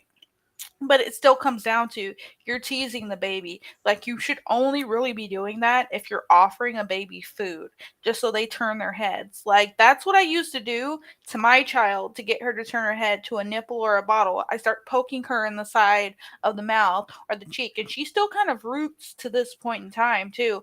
When I bring her into bed with me in the middle of the night when she's woken up and she's hungry, she'll feel my nipple against her cheek and she'll turn her head for it. Sometimes to the point that she presses her head into the bed, and I'm all like, no, you went too far. It's not right there. Because she'll feel the bed on her cheek and she'll just go. Like kind of like a fish. You know It how you doesn't feel right, guys. have you ever put your hand out in front of a fish pond and just have a bunch of fish go? That's how I feel. Like No, Starson's not wrong. She'll do that, and then she'll start doing that against the bed, and then she'll turn her head and she'll, Because and that's the thing, like that's what I'm saying. Like, I'm not saying it is 100% learned experience, but over time, because they showed how babies will mimic and they'll mirror. I did a lot of research on it when I wanted to be a mom so bad, because I want to know everything. I would babysit children, I would do research books, I would watch videos, because I wanted to make sure that whenever I had my baby, that I would know what I was doing. Regrettably, never happened. But it's what bothers me is that we're doing so much more research, because a lot of folks will love to sit there and say, oh, a child doesn't even remember it. A baby doesn't remember those things. Those are not things that your brain can retain. And now they're learning that children who were only even a year old in domestic violence situations, in drug houses that never even had the drugs in their system, children who were in situations where they would witness a murder as infants, grow up with tendencies and issues that shouldn't be in them because they don't remember. And so that's my thing. Like, there are people whose earliest memories can be as young as like 5 months. So it's like, I get it. I'm not saying that she's like a massive abuser, but when you're doing that, it's a baby. She's not laughing with you because she thinks the whole thing is funny. She's laughing because she's imitating what you're doing. And so she's associating it with laugh, laugh, laugh, because that's what mom's doing. And it creates, I hope everyone's understanding what I'm saying. No, I agree with you, Lady Starsan, and I think one of it I agree because I have personal experience like that, and I think I'm trying to think of an example. Actually, because I actually mentioned in my own streams once upon eons ago, I have trouble eating. It's always been like that for as long as I can remember. And recently I kind of sat down and really started thinking about it. And as far back as I can remember, I had both parents, not just my mother, and not even my parents, my family in general. And I think it has to do with the fact that I was the smallest. They would always say something like, oh, you can't eat that much. You're too small. Oh, you ate wow, you ate all that. Good job. Don't eat too much. Like it was like, oh my gosh, you ate all that, and I feel bad. Like, and it instills, and it's like, so now I eat in smaller portions, and if I ever dare, even to this day, if I ever dare get up and go for seconds on something, they're like, you're going for seconds? And I'm like, why are you so surprised? Like it leaves, and I think what you mean, Lady Starsan, isn't memory, because I agree, their babies don't remember most of their life at that age, but it's impressionable. Yeah. It's an impressionable. So it's like a trigger, if you will. Right. So while they don't remember it, and maybe with some real deep therapy, they can go as far back as remembering, but in the back of their heads, they just know. They just don't remember and understand guilty. why. And They I feel want you to think guilty. about that. So that It baby, creates a when she disorder gets in you. older, and she probably, I don't know, maybe when her mom starts giving her dinner or whatnot, she'll be hesitant. Like, is she just going to take it away? She's like, Mom, sweetie, how come you're not finishing your meal? Or maybe she'll be really slow when it comes to eating. And maybe when people ask, oh, can I have some? That she'll be very like, no. Yeah, very And then defensive. they'll ask you, why are you so defensive? I just asked for a fry. And she'll be like, I don't know. Like, I just don't want people, I don't like it when people touch my food. I don't like it when people take away my food. And here's the worst part too, is this was filmed, which means she did this to make it look cute and to do it for views. It seems like she's feeding her child to try to get them out. When my baby was that small, I had a 5-pound baby. Okay. My baby was 5 pounds at birth. They thought she was going to be 4 pounds. She turned out to be a little bit bigger, quite a bit bigger than that. So that's all good.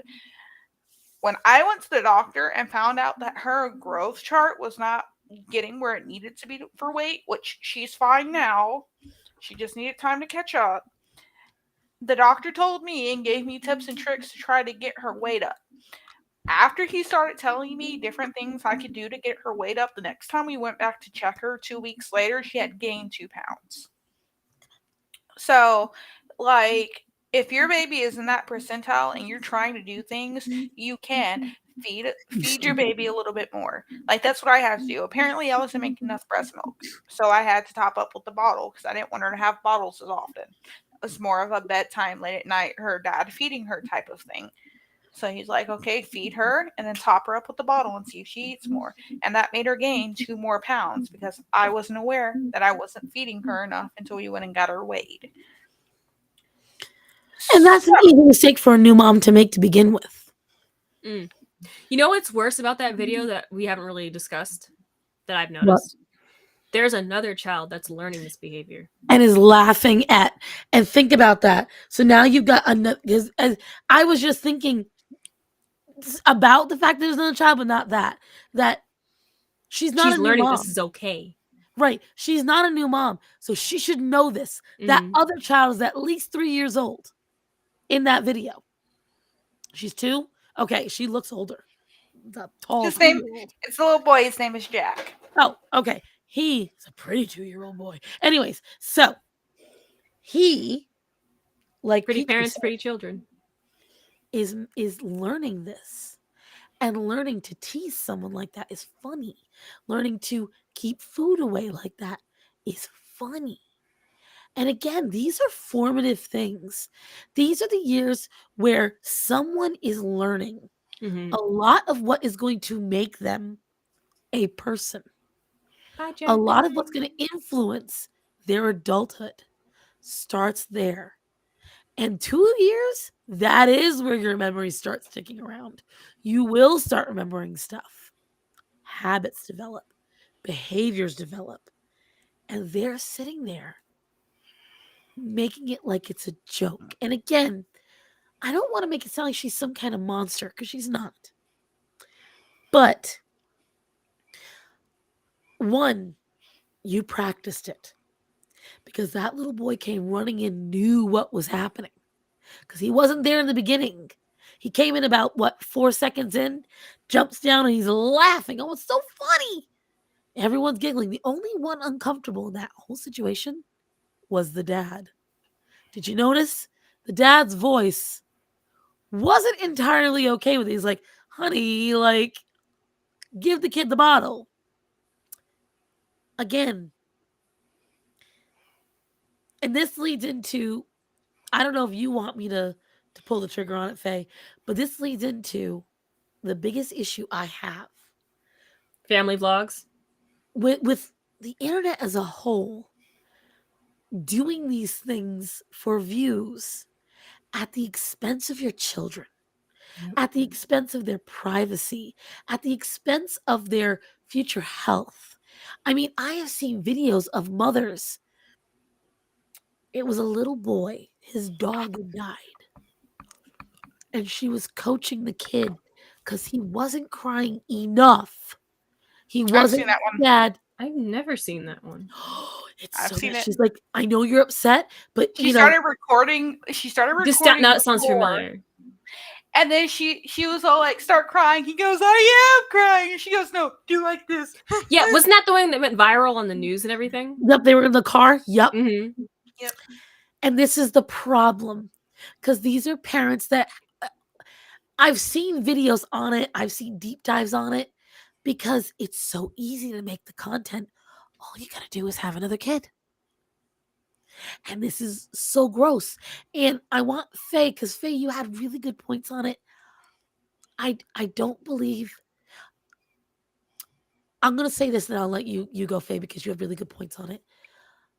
I think it's fine to be proud of your family and to love your children and to be public about it. That's just fine. When your children become the focus of it,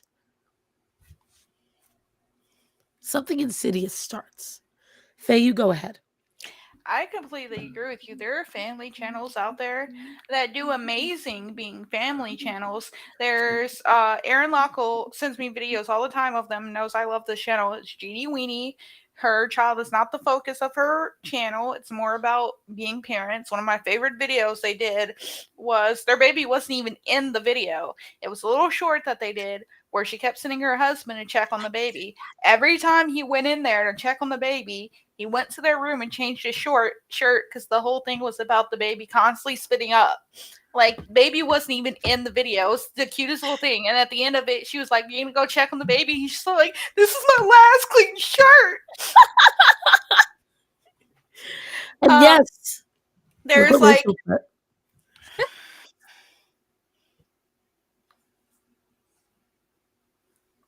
right. Rachel did it perfectly. Right. I'll put that on the screen for a minute. Remember how in the 90s and early 2000s, parents used to force their kids into entertainment industries? The Now Duggars. social media makes it accessible to exploit your kids. John, Kate, and 8. John and Kate plus 8, yeah. Yep. Who? God, that made me feel old. And then there's like, he used to be a prankster, not one of the bad ones. There is the Roman Atwood vlogs. He used to be a prankster, and he started vlogging his entire family, but he would vlog their day. He wouldn't really set stuff up because his point of making the vlogs was for it to be like a video family album, so he could show his kids later what it was like raising them and growing up, so they could look back on it. So you don't see him really exploiting his kids in the video. Bible too. He's funny. He lets them run around and be themselves. So there are family channels that are out there, but it's kind of easy to tell which ones are using their kids' reviews and which ones just have their kids present. Then there's family channels that I just lost my train of thought. There are channels that just take it way too far.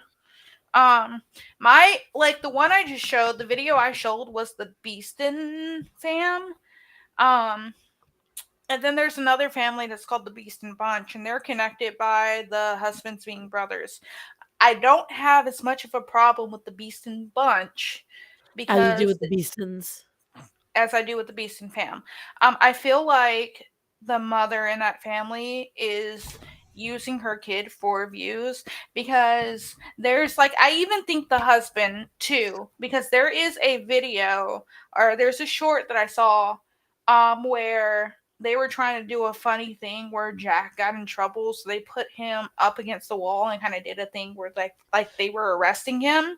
Yeah. And then you can see Jack starting to cry, and I'm just all like, and it's right around the time that his dad starts putting his hands behind his back, and I was like, you're probably hurting the poor boy.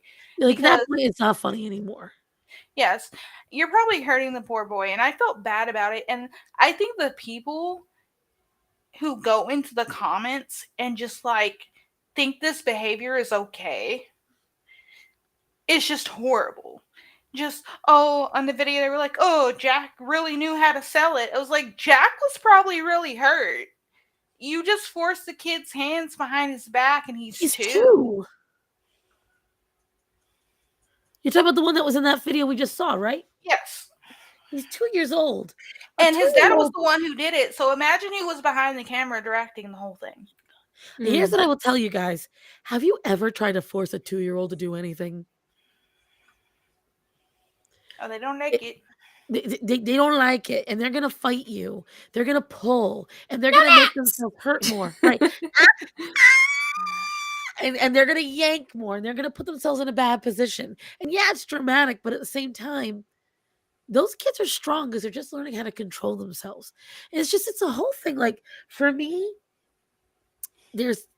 I think of a few instances like that woman that adopted the autistic child from, I think, Vietnam and then returned him. That was so messed up. Like shit like that.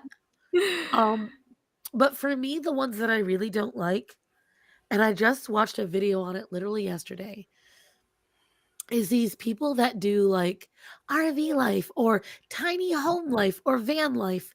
And they're like, my child has privacy. And their child's privacy is like a loft that's only 2.5 feet tall.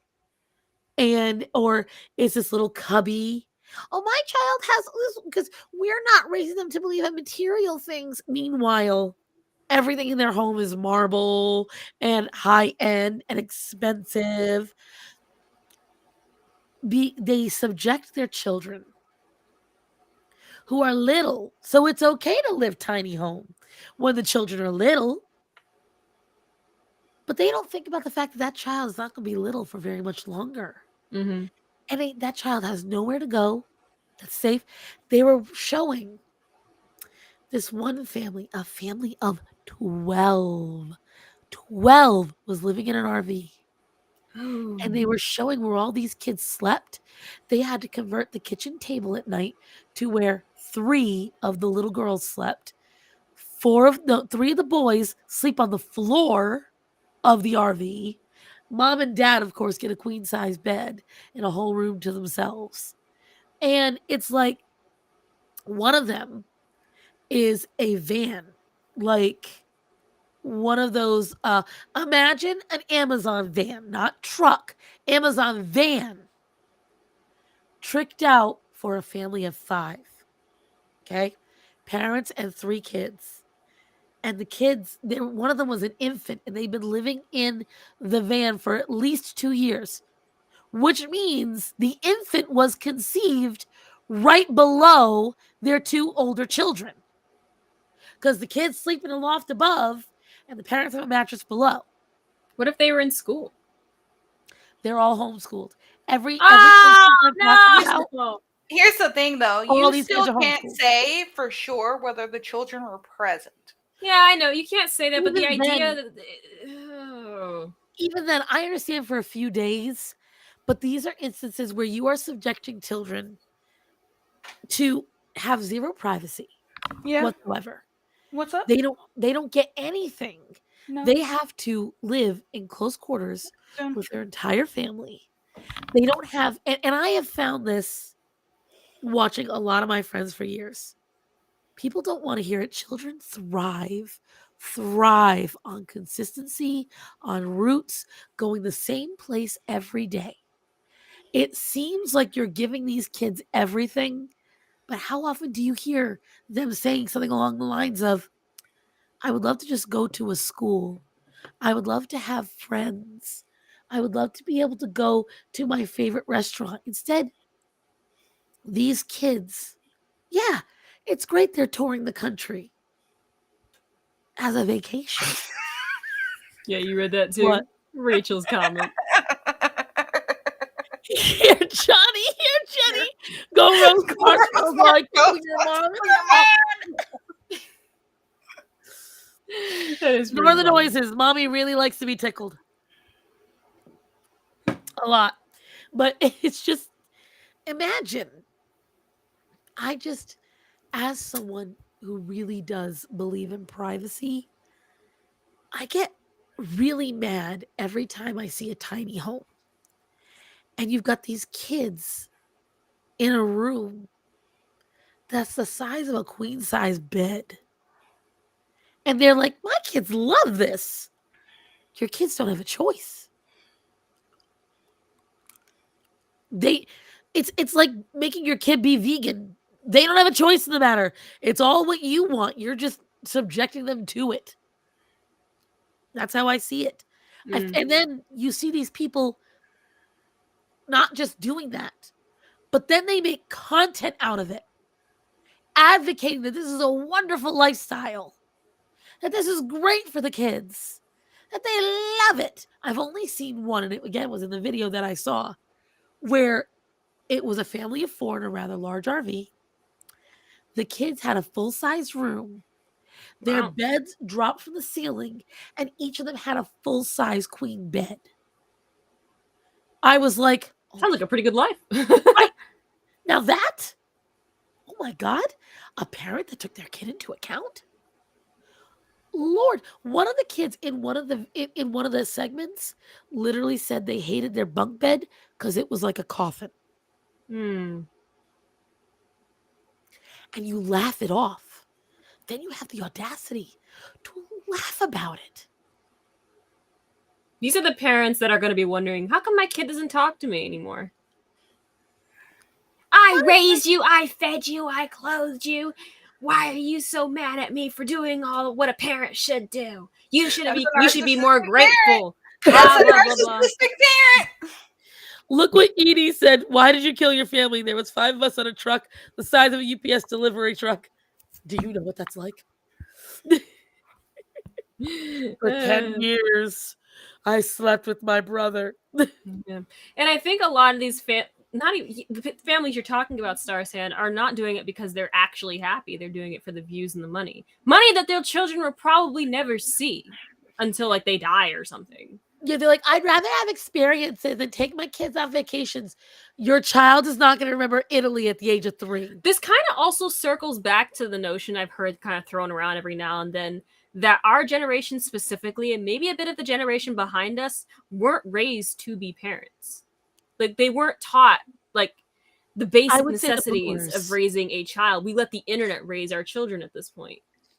I would say the children of boomers, like the children of the late 60s to early 70s, that, oi, knock it off. No. Hush you. I would say the hippies, the late term hippies, and a lot of the parents now, they were, and this does go into some political bias on it, they kept getting told that they were going to change the world. They were going to do this. They were going to do that. Oh, I remember growing up in the 90s, there was a really big push to not respect your parents, report abuse, report your parents to CPS, look out. And I get it to an extent because there was a lot going on. But they kind of made it to the point where parents were... it's way too far. Parents can't spank their kids at all. Parents can't reprimand their kids, can't tell them they're wrong. Everything is abuse now. Call CPS. My brother at 6 years old in the middle of Stop and Shop threatened my mother with CPS because she wouldn't get him cereal. And he said, I'm going to say you abuse me. This was in the late 80s, early 90s. I have a video for this. Uh-oh. Right? That goes right with what you were talking about.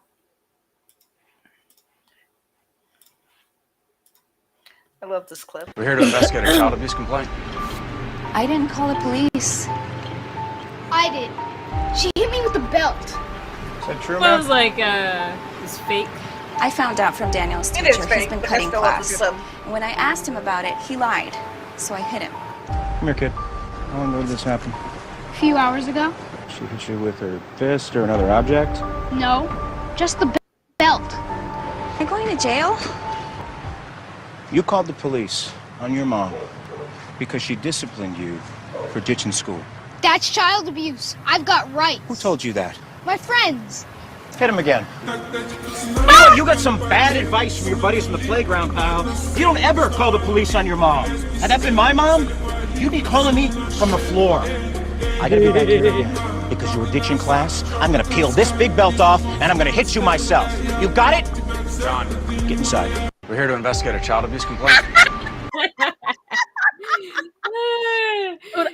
I I'm love that. also not a huge fan of there's discipline and then there's like actual abuse. A lot of people kind of get that Conflated, yes. yeah, and I think this way of discipline happens more so in ethnic background families, mine specifically.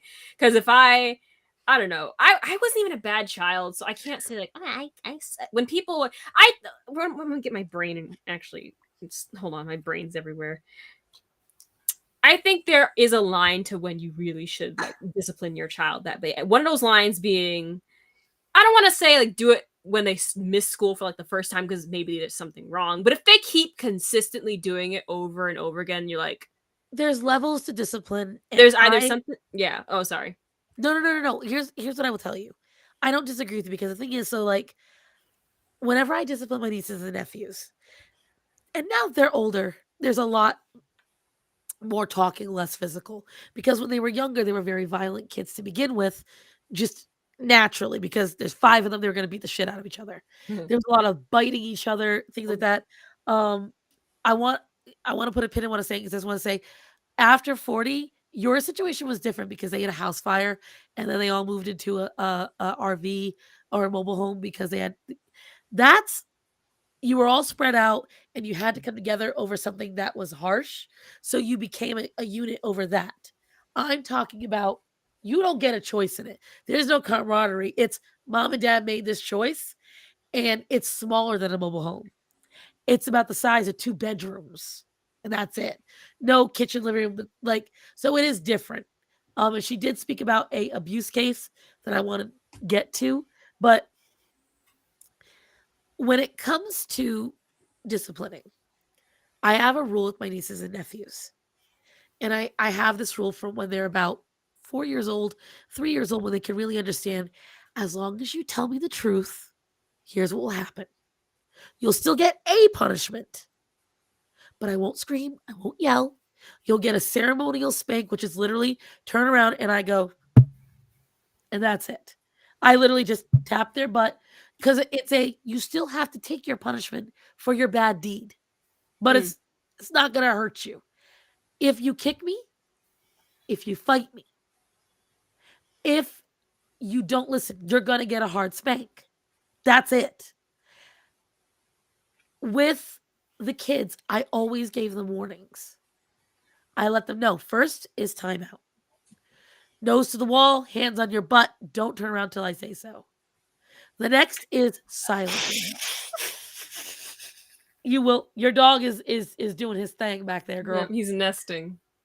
And I'm laughing at Rachel. What is she saying now? Lockstep. Oh no, I'm in trouble.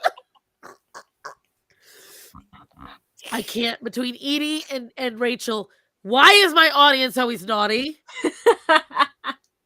Bad girls. But you know, I would then go to complete silence. No one gets to there because me, I can sit in complete silence and be happy. And since I'm the adult, I get to play on my phone.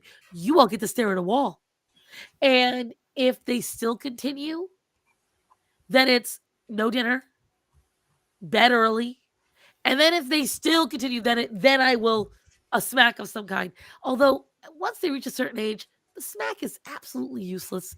It's silly to do that. It doesn't help. The kids are logical children. So again, especially in this generation, silence and forced silence way harder on kids than anything else. And so that's what I do. I believe that it is for younger kids, spankings, smackings of any kind. I don't believe in ever to the point where you are bruising a child. Ever. I believe that is where you cross the line. We understand a little bit of red because you got your booty smacked. We understand like a little smack right there. I understand that. I do not understand ever balling your fist, repeatedly hitting, using large objects. I've seen so many parents that will get mad for anything. And I definitely don't like, and after 40 said something very, very harsh. Her sister is dyslexic. So stepmom trapped her in a closet with hooked on phonics on repeat. That's abuse. It's a psychological kind. I don't believe in things like that either. I obviously, silence is one thing. Torturing a kid, locking them in a dark closet, forcing that's 100% different. And we see a lot of cases. I watch like a lot of crime scene and body cam videos.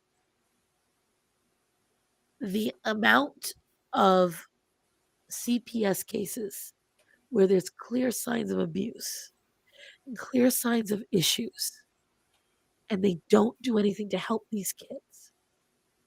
But people who aren't doing much wrong get their kids taken away. It floors me. So there is definitely a broken system.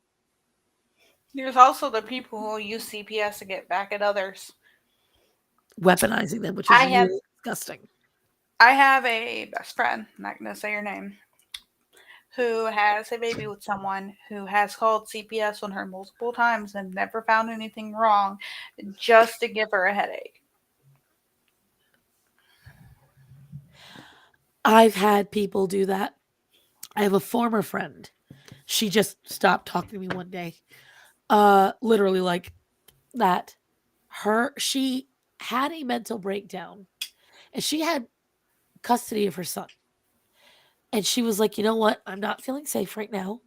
She checked herself into a facility and within a week was great. So 1 week, that was 4 years ago. Actually more because it was before the pandemic. Her ex-husband then started telling the courts that she was a danger to herself and to others, and that the child couldn't be around her because of this, that, and the other. And the courts just believed him. And she hasn't had custody of her child in ages because they claim she's not a safe environment. The ex-husband, constantly leaves him in her care when he wants to go on vacation or go to a concert or anything like that. And I'm like, have you never once showed the courts that the same person that says you're not a safe environment will drop him for 2 weeks at a time so he can run off on vacation without telling the court? And she kind of, well, I have no idea if she's hate watching, so she knows who she is, but it was weaponized against her. And these are things that happen. Again, I feel like I think as a whole, the adoption, the foster care, CPS, and the reunification system are broken. I think those stories that came out like not even that long ago about kids in foster care and the CPS system. They're like social workers trafficking them. We're hearing a lot of shit. And that's why I get a big kick out of everyone's like, that leads into the whole surrogacy comment. A lot of people don't realize how complicated it is and also how little there are laws. I think the last time laws were changed in America on a grand scale in terms of foster and adoption and things like that was the 80s. Oh, wow. That the last time I checked, it was either 78 or 82. And it's why I get such a big kick out of it. Everyone's sitting there talking about surrogacy as child trafficking, but they go, you could just go adopt. Do you understand that to adopt a newborn starts at $25,000 in full. In full. It goes up to $40,000. One person doing IVF for $5,000 though is a child trafficker with their own DNA. But I digress. A lot of the people that talk about this stuff are very ignorant, whether they're pro or anti-abortion, whether they're pro or anti-adoption or whatever. I have found a lot of folks really don't understand that it's a severely underlooked section of our government and our society. And because it is more uncomfortable and a lot harder to quantify and keep track of, it's just easier for everyone to ignore it and use it as a talking piece when it suits them.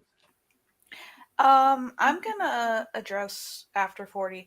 I can't totally agree with that because there are cases, depending on where you live, that you could be an amazing parent to a child and they won't let you adopt because you're a single person or you live in this area or you're not married or Or you're you not the right religion. yeah, there's like so many different things that they'll choose not to let you adopt. So I don't think that it should.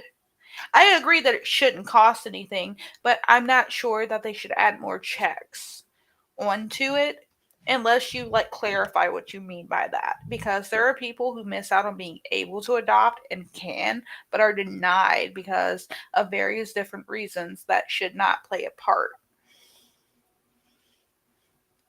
Oh, yeah, if you're talking about something like drug testing, I completely agree with you.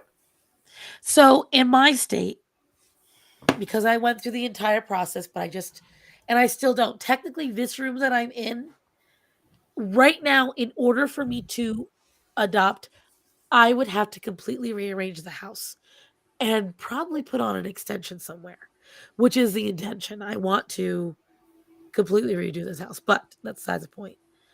To adopt here, you're not allowed to just adopt. You have to become a foster parent. You have to go through the course, which I did. You have to get your fingerprints registered, which I did. You have to graduate from the course, which I did. Background check, which we did. I say Starman and I both did it. Went through the whole thing. And the only thing I didn't do was the home check because I knew I didn't have enough room. And I still don't, even with all this land, even with me having my own house, because this is my office and it's also where all the cat stuff is. I don't have any place to go. So it's a matter of, it also just one bathroom.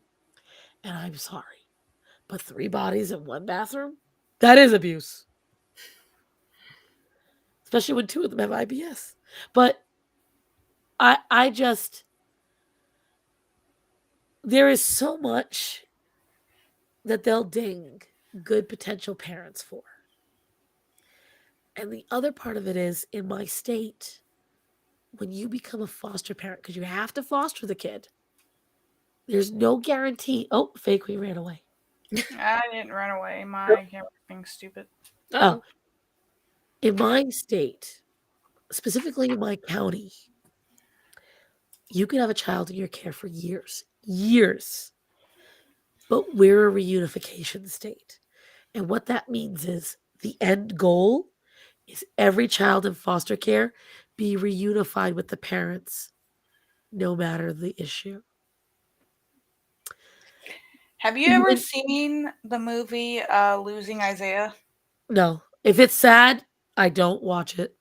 It's so much sadness in the real world. That's why I watch animation. That's what this sounds like. It's because it's about this mother who's on drugs. She basically leaves her baby in a dumpster. They find him, they take him to the hospital, and they place him with the foster family.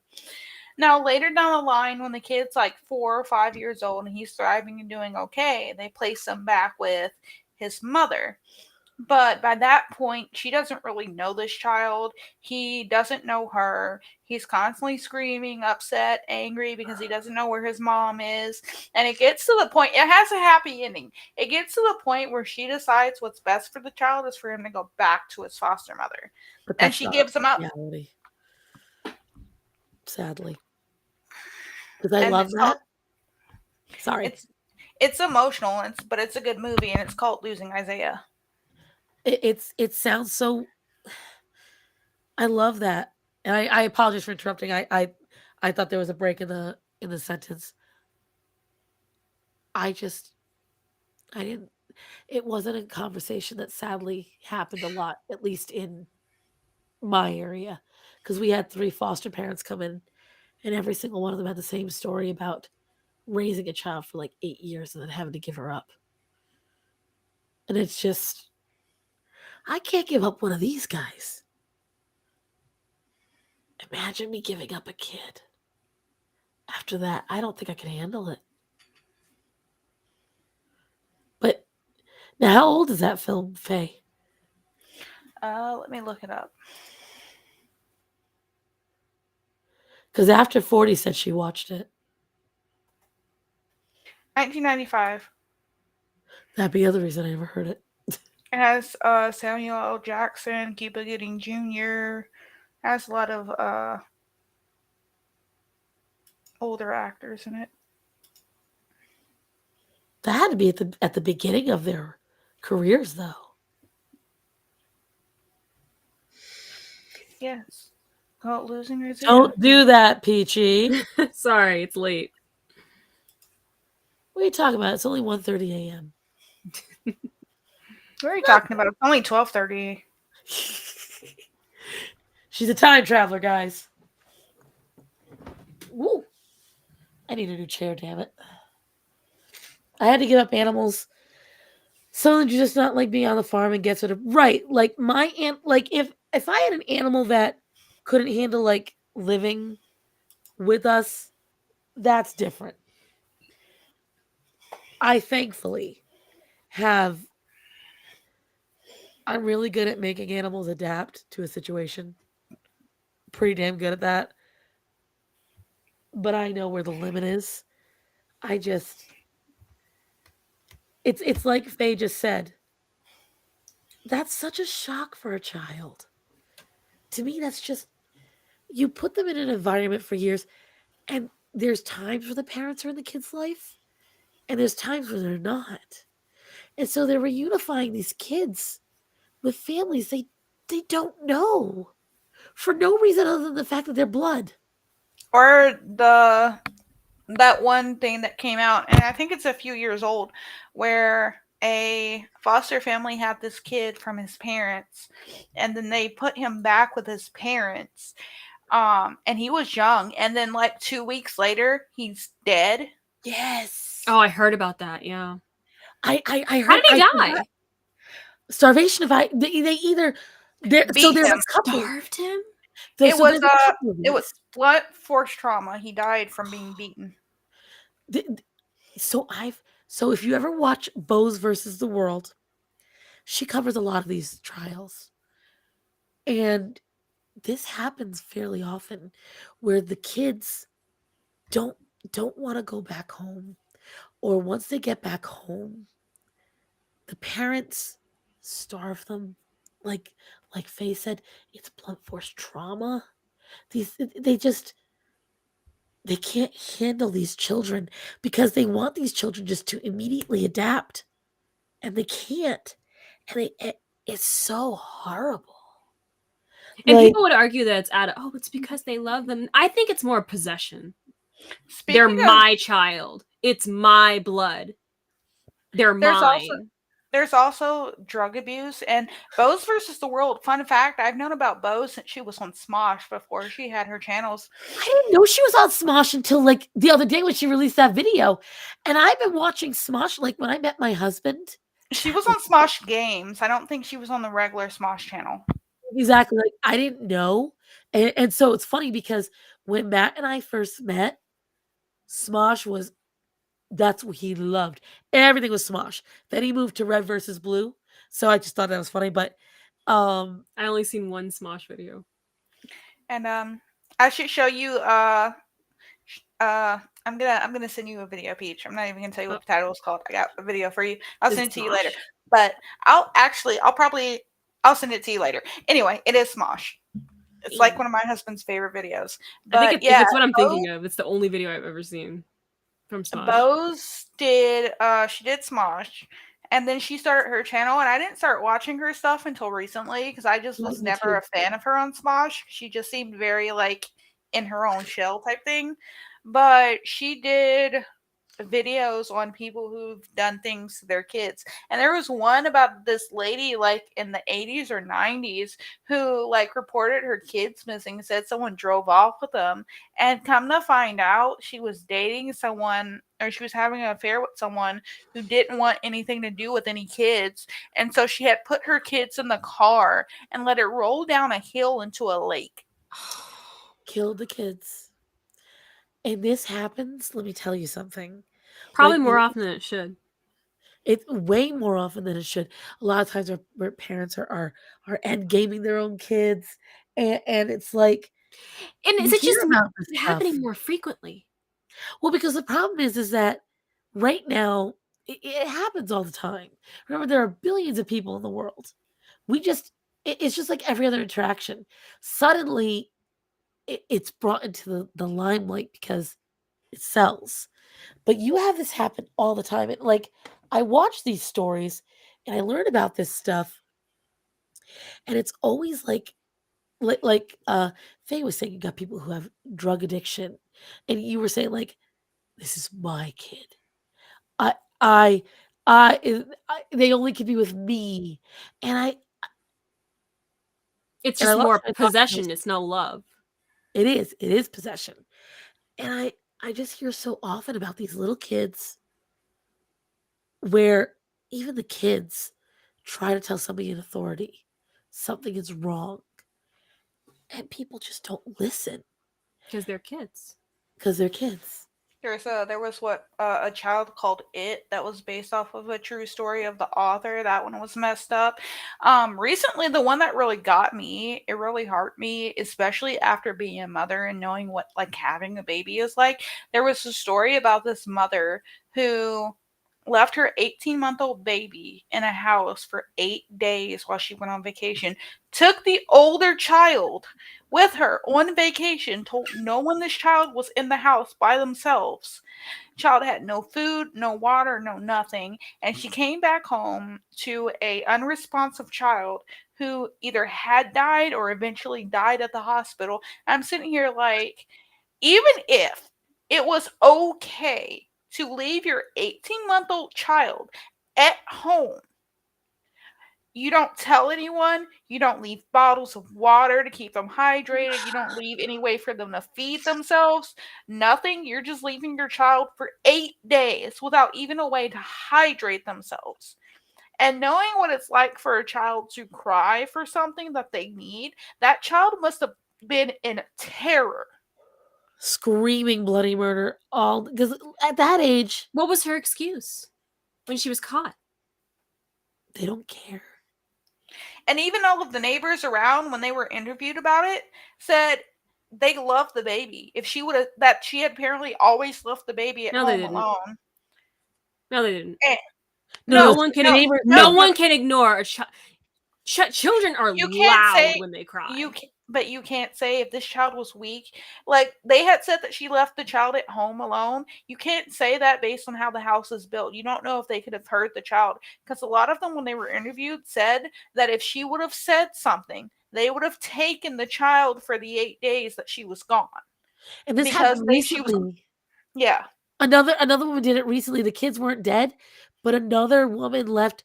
I think she left a 4-year-old alone, and she took a trip to Puerto Rico. She went for 2 weeks, left her kid at home. And what was her excuse? I would love to hear what these women have to say for themselves. I don't know. Like, and these things come up so often. There was one I wanted to say, and I can't remember what it was. And it was another case where Bose had watched it, but you just hear it over and over again. And these are people, when you hear about these cases, I remember. So when I first moved to North Carolina, there was this young autistic girl that had gone missing a couple of years before I moved here. She was supposed to be living with family. The foster system didn't pay attention to where she was. So one person said she was here. One person said she was here. Foster parents said she was here. They buried her somewhere. And lied about, everyone lied about it. And nobody did a double check to see where this kid was. While you girls I want to see if I can look it up. Because this was it was so big that it was national news. And when I moved here, it was here in my town. Or 2 towns over, something like that. Nowadays, knowing how my baby cries, if she's just overtired or overstimulated or even a little bit hungry, I cannot stand nowadays to hear stories of kids that died in ways that must have been terrifying. Like the kids drowning or the kid being stuck in the house for 8 days. I can't stand that. Even the one with the woman, the teenager who put her baby in a trash can. You know how terrifying it must be to be that vulnerable and then die of suffocation? No one to comfort you. Your own mother doesn't want. She throws you in a trash can and covers you with another bag. Oh my God, They arrested her for murder, and I'm glad they did. I'm typing it in while you guys are genuinely talking. wondering if this is a sort of phenomena that's just happening as of recent, or this has just always been happening. We never noticed. Erica Parsons. There is, when you have a baby, it doesn't matter how many you have, they give you a questionnaire at the doctor's office or at the hospital. They give you a questionnaire when you take your baby to the pediatrician every so often until they're a certain age, because there have been cases of people having postpartum depression so bad that they want to harm themselves or their baby. And it's that bad. And speaking from experience, I wouldn't say I'd ever harm my baby, but I can understand why. Because you have to deal with a new person in your house, constant crying, no sleep. On top of that, your body isn't yours anymore. You're going through so many changes. Your hormones are acting up. You have to give your boobs to this person. You don't have your own autonomy anymore. So it's a complete, even from being pregnant, the second you give birth, it's a complete switch. And you have to adjust to it. You have to adjust to it really, really fast. And postpartum depression can be a bitch. Imagine having to do that and you have other children on top of it. So there's always these different things too that if you do that questionnaire and you're like, hey, I'm kind of out of it. I don't think I'm going to hurt myself or I'm going to hurt the baby, but I'm having a hard time. That's why they have people at the hospital for you to talk to and all these different things, because it's been a thing where even just new parents have hurt themselves or their babies because they've just lost their minds. But being that we threw her child off the side of a submarine, because the postpartum is that bad, and a lot of young moms will hallucinate. They'll hear voices saying that the children are possessed, that God told them to do it. There was one I was watching. The mother went crazy, and she and every child in the house. There's a movie about a mother doing that because she was pregnant and she killed, and it was based on a true story, and she killed every child she had except for the oldest one managed to get away. It's and I found the young girl I was talking about, guys, was Erica Parsons. Are you ready for this? July 30th, 2013, Erica's brother Jamie reported to police that she had been missing and he had not seen her since November of 2011, stating that their parents had Erica and buried her in the backyard. He later retracted this. Erica had been adopted at birth and raised by Sandy and Casey Parsons, relatives of her biological mother. When questioned by police, the Parsons claimed that Erica went to live with her biological paternal grandmother. Further investigation revealed Erica had not been seen alive since her disappearance in 2011, and police could not find evidence to support the existence of the grandmother at all, who relatives claimed was already dead. In 2014, Casey and Sandy were convicted of fraudulently collecting federal benefits for Erica. In 2016, Sandy led authorities to Erica's remains in Chesterfield County, South Carolina. They were unable to determine the cause of, but agecidal, I don't know what words YouTube will get mad at me for. They knew it was some kind of violence. They did not get indicted till 2018. So this happened when I first moved here, because I moved here in 2013. I want you to think about that, guys. This was 2 years. This girl was missing. 2 years. And no one asked until the brother said something.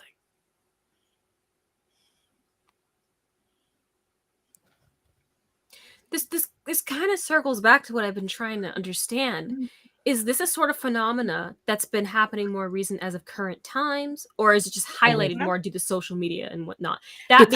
More connected. That being said, we live in a society today where self-help is highlighted, promoted now more than ever before. Everyone's talking about it constantly. Even now it's the fact that there oversaturated. are all these women doing this, and like you said, Fake Queen, there's a very good reason the majority of them do this because of underlying postpartum and not being treated.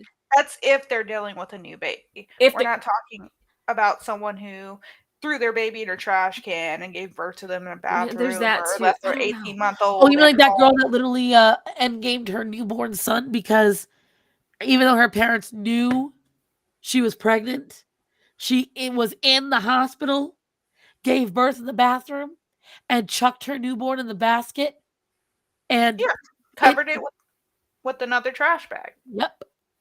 Yeah, that's not postpartum. Trust me, postpartum does not hit you the second you give birth. That's not gonna happen. But like Edie said, like in my case, I don't have a maternal family member to come and help me out. It was just after my husband went back to work, it was just me and it was hard. I'll admit it. I was a little mean. I was a little mean to Faye Baby. I wasn't cruel by any means, but I was a little mean to Faye Baby for a while there. It got to the point I wasn't getting any sleep. I was getting so fed up. I was crying. And there were points in time where she would be crying and I would just be all like, I don't care. Cry. I have a friend who was like that, like because she had children back to back to back. And her postpartum was really bad. I could always tell when she was pregnant because her hormones would make her literally insane. And I remember at one point I watched her and I could tell, we called it burnout, but it was worse than that. She was going through the motions, but she was not okay. There's a fruit fly. It's annoying the shit out of me. She was going through the motions. If anyone else just saw that, the fruit fly fought back. Just hit me in the face.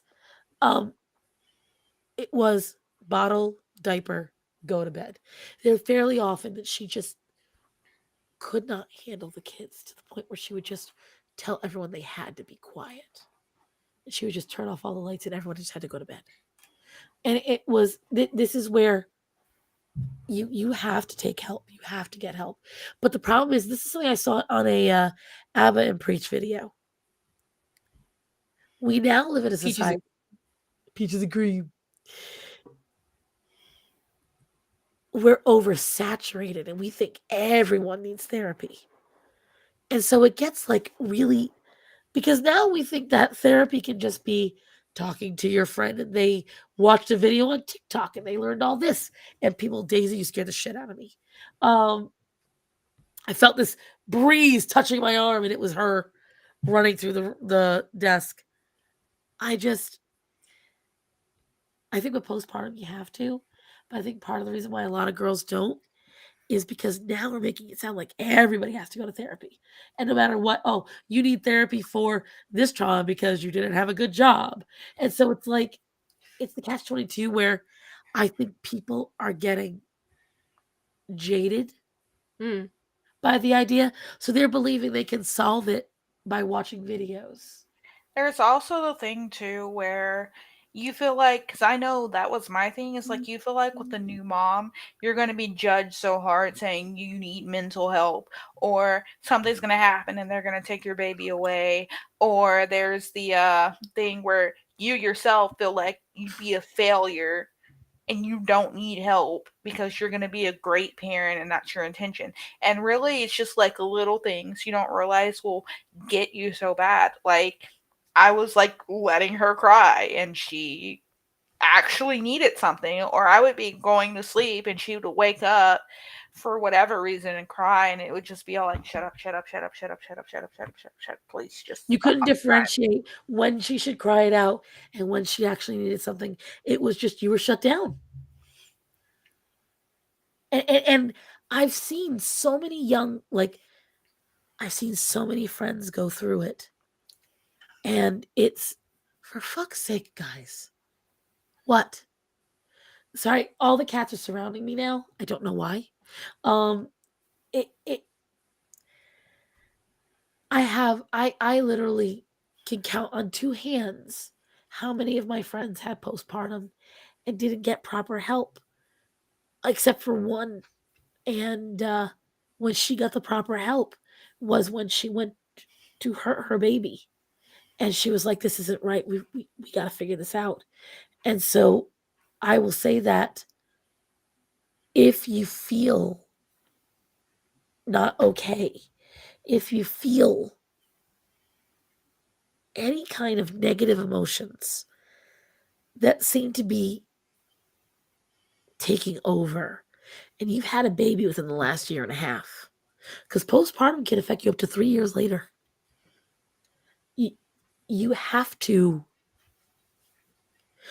seek help, because there's a lot of women who literally will say after the fact, it's almost like they weren't in control of their bodies when they did the bad thing.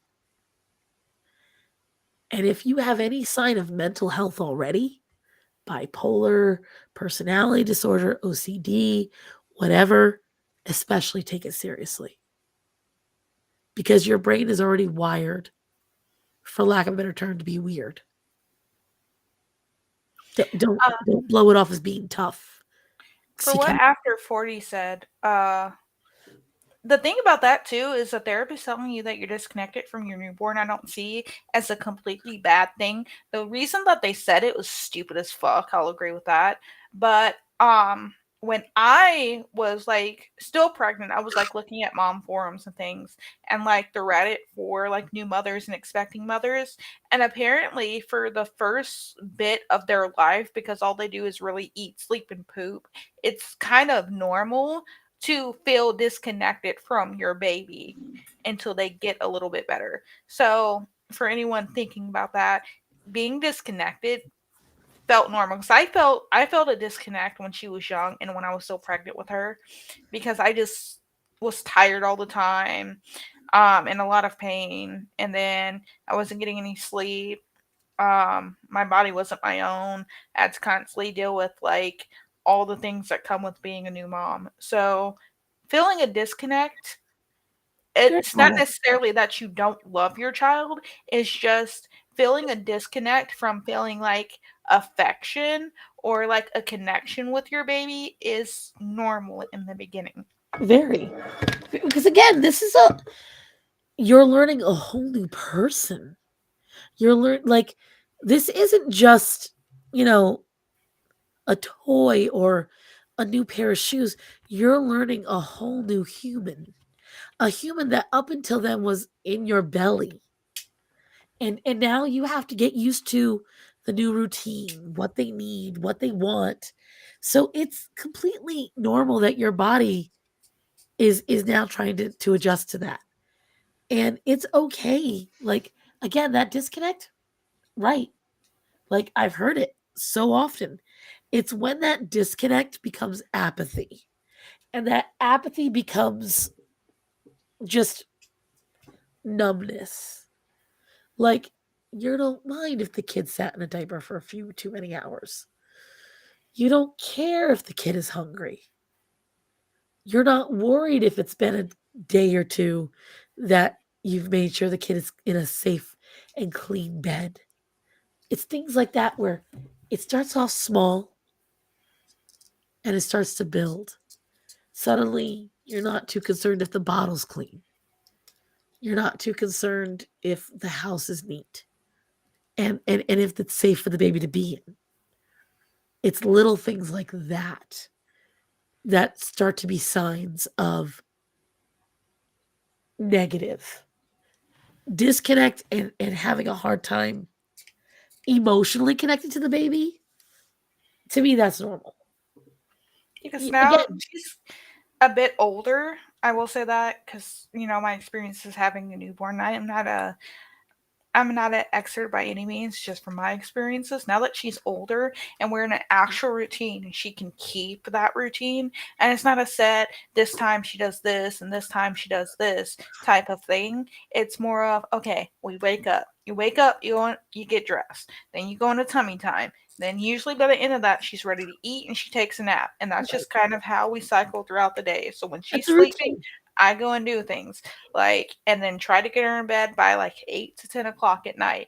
That's usually how we do things, and it has worked tremendously because now I feel like I'm my own person again. I'm not someone's personal servant, maid, feeding bag type thing. I feel like I have my autonomy back Because because you're I have time bonding. to do stuff. Right. You're not just doing things because the baby requires basic needs. You're bonding with your child now. You're learning with your child. You're Oh, her getting to, smile. Her yeah, smile gets me. She'll just look at me like she smiles when I smile, yes, but there'll be times where I'll come into her view and she just looks up and goes, and I was like, exactly. oh, you're getting me. You're good. You're good, you little stinker. See? And you hear the joy when she said it. It's a switch because and I saw it. I helped raise one of my nieces. I helped raise a lot of my nieces and nephews. And her mom left her with me a lot in the first few months of her life, a lot. I was unemployed at the time, and she was a young mom, and I would watch that little girl nearly every day. And you could see the disconnect. You could see she loved her child. But I remember the first time that I really felt that was her baby. We went to a doctor's appointment, and my niece was walking around. She was like 19 months, 20 months, and she fell and hit her head on the scale. And now the scale is one of those stainless steel with the sharp metal corner ones. Ooh. But my niece is a little dramatic. She didn't get hurt, but she made it sound like she got hurt. And I rushed over because I was closer. I rushed over to check on her. She grabbed me, the mother, and shoved me aside. It said, out of the way of my baby. And she picked her up and started watching her. And I was like, it was the first time I really felt she had made the connection. Like that it was no more of that disconnect. And she was young, so it made sense. And it was just, you have to be able to call the shots. And the problem is especially the first 6 to 9 weeks of a baby's life, sadly, the baby is calling the shots.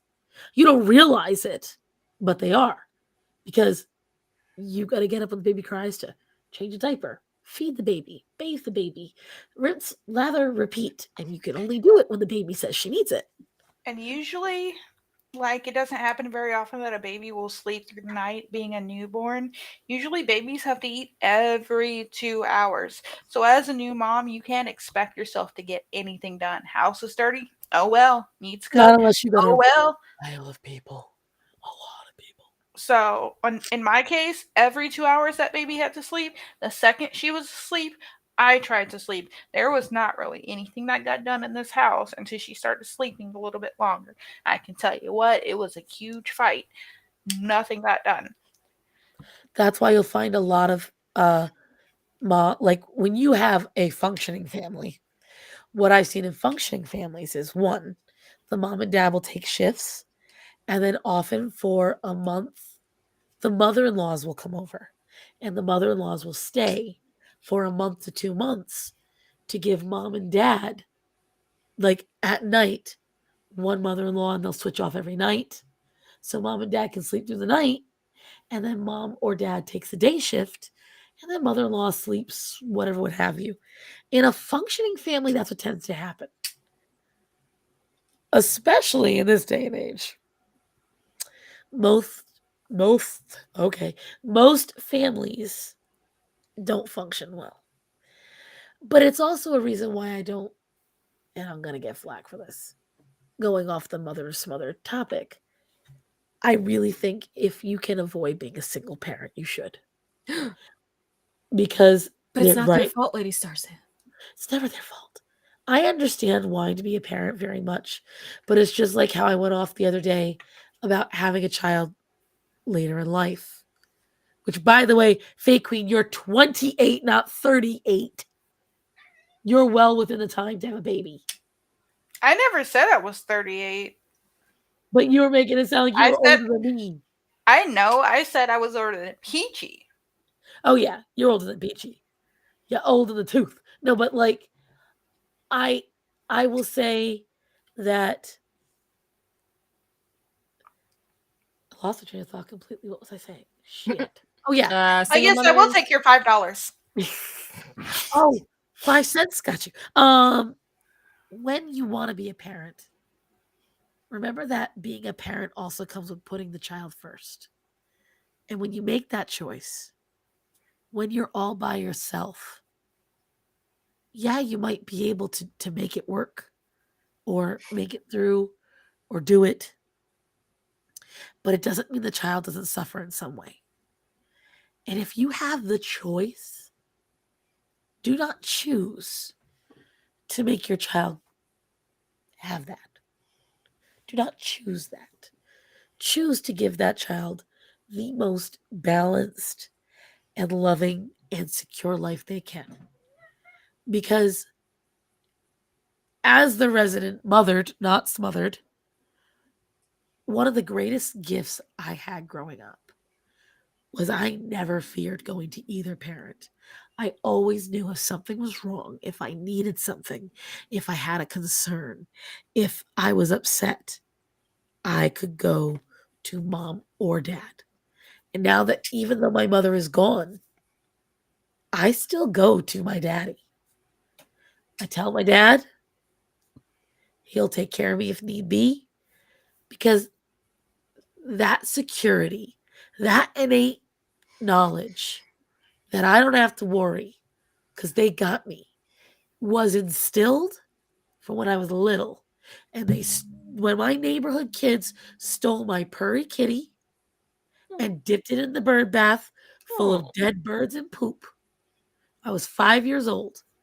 First thing I did, I marched my crying ass back home and I told my dad, and my dad went and threatened a 13-year-old because I never doubted that security. So I highly recommend giving your child that security of knowing. When I had my first heartbreak and the boys, one of many, were treating me like shit, my mom grabbed my hand and she pulled me into the bathroom. She said, "See this?" And she took the box of tissues and she started going and tossing all the tissues onto the floor. And I'm looking at her. I got tears in my eyes. She goes, "Do you see what that is?" And I said, "What?" She goes, These are boys. One leaves. Oh, another pops up. Disposable. Stop. Oh. I always knew who to go to. And I just feel like that's a level of security children should have, no matter how old they get. I feel like that's something that people should have. Hi, James. And it's just, I don't know, maybe I went off on a tangent. No. But as the resident to be the mothered or the motherer, Faye, how do you feel about that? What part exactly? Because I'm kind of losing my mind. Are you ADHD. tired? No, ADHD kicked in bad. I just started staring off into space. Do you feel that it's a little selfish to purposely be a single parent? Purposely, yes. I think it's very selfish to purposely be a single parent. I was never one to.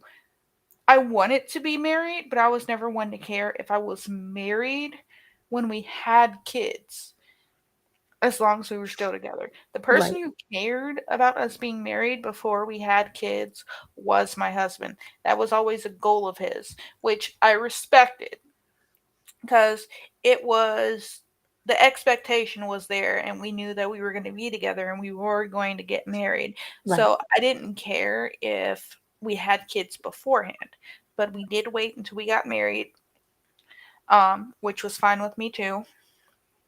But purposely being a single parent, I think, is a very, very selfish thing to do to a child because there are a lot of different problems that arise with that. I grew up with a father figure, even though I was raised by a single mother. I had a father figure, and I think that's why I came out a little bit better. Because I also had one of those old school older men. That was my father figure. He paid for my prom, bought me my first watch, opened Aw. the doors for me and my mother. He was not the greatest person. I'll admit it. He was kind of a piece of shit. But he was But better he than did nothing. but he did do things that fathers are supposed to do.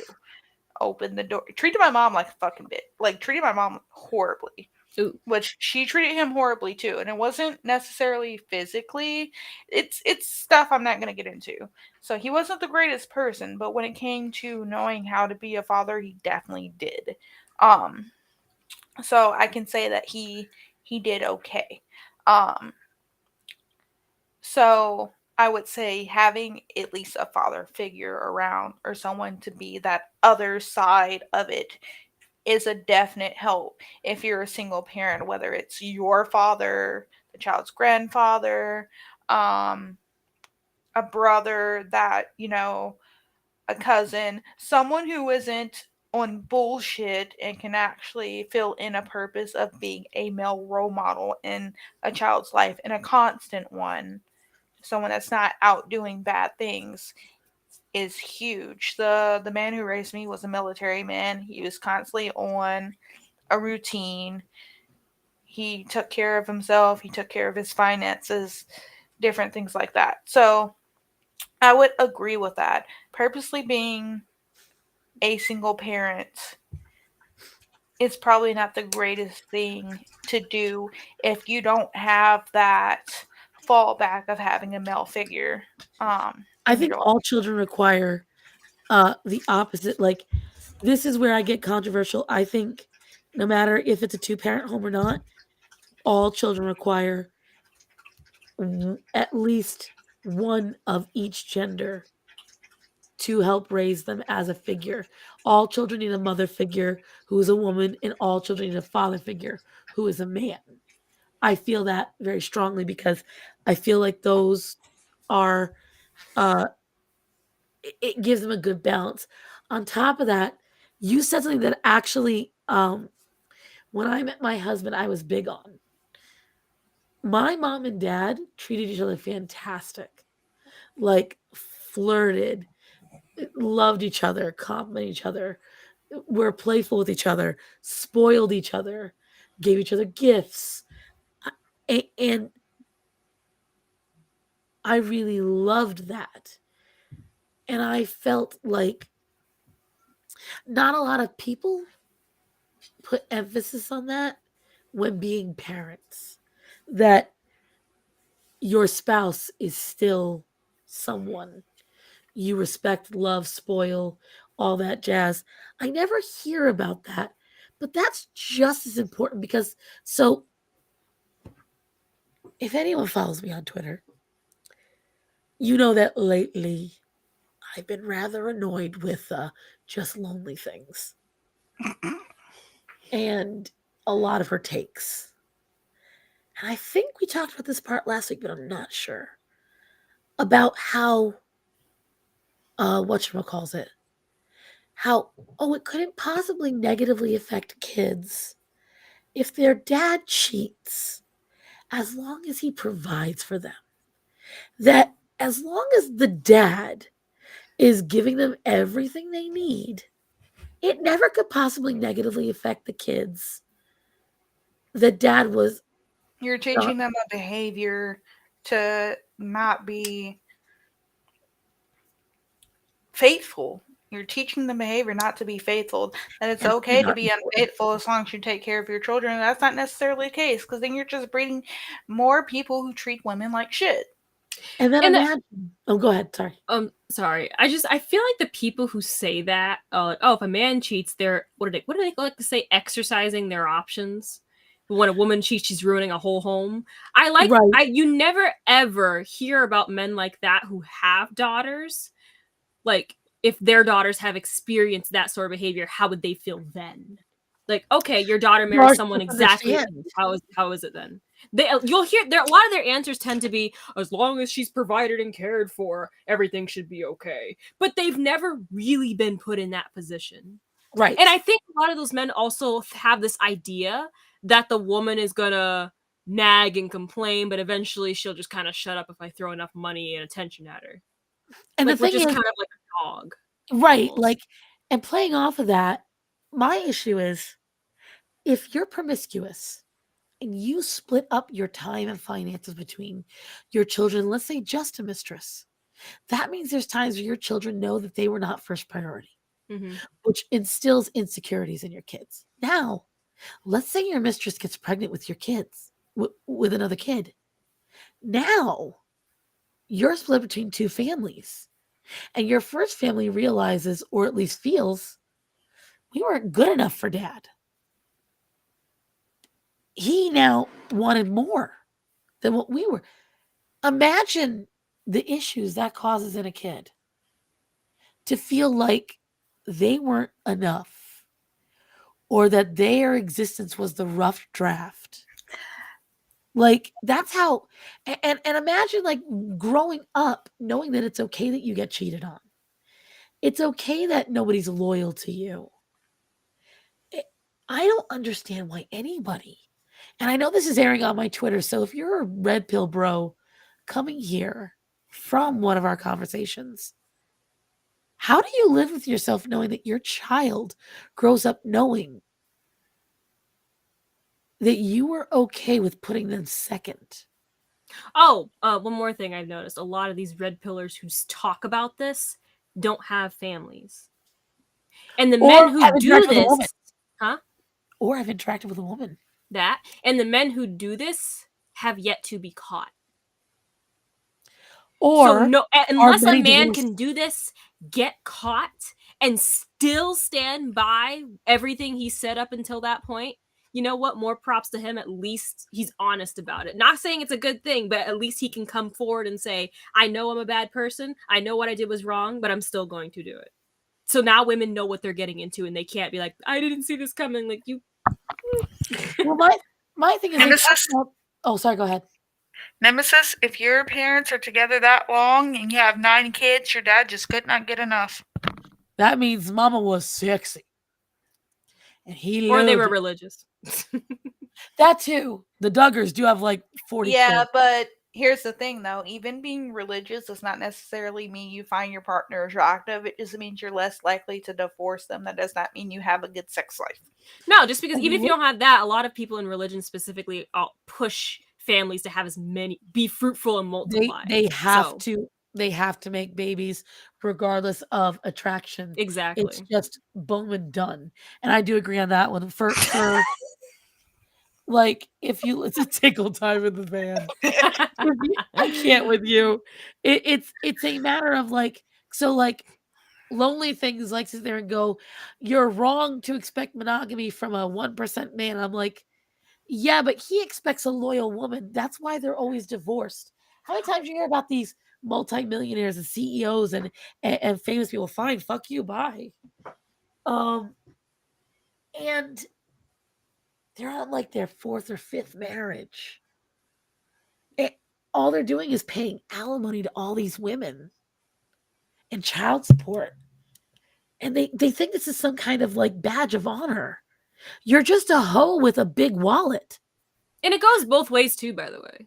Oh yeah, especially for all the women, like the women who say, like, I got proposed to by every boyfriend I've ever had, and it's like, why are you proud of that?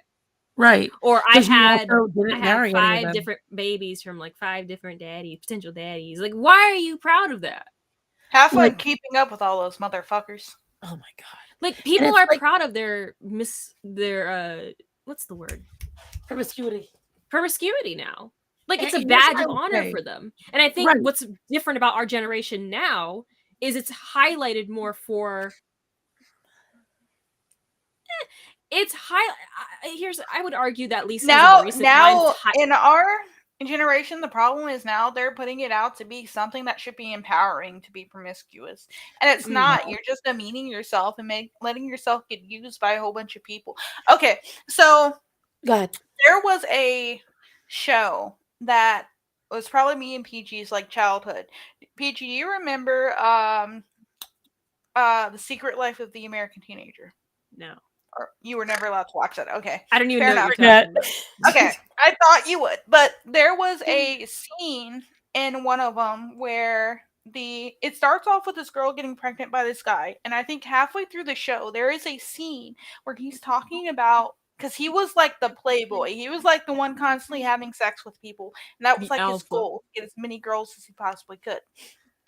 There is a scene that he talks about where he just does not enjoy sex anymore. It does not seem like it's something special to him because he was constantly doing it.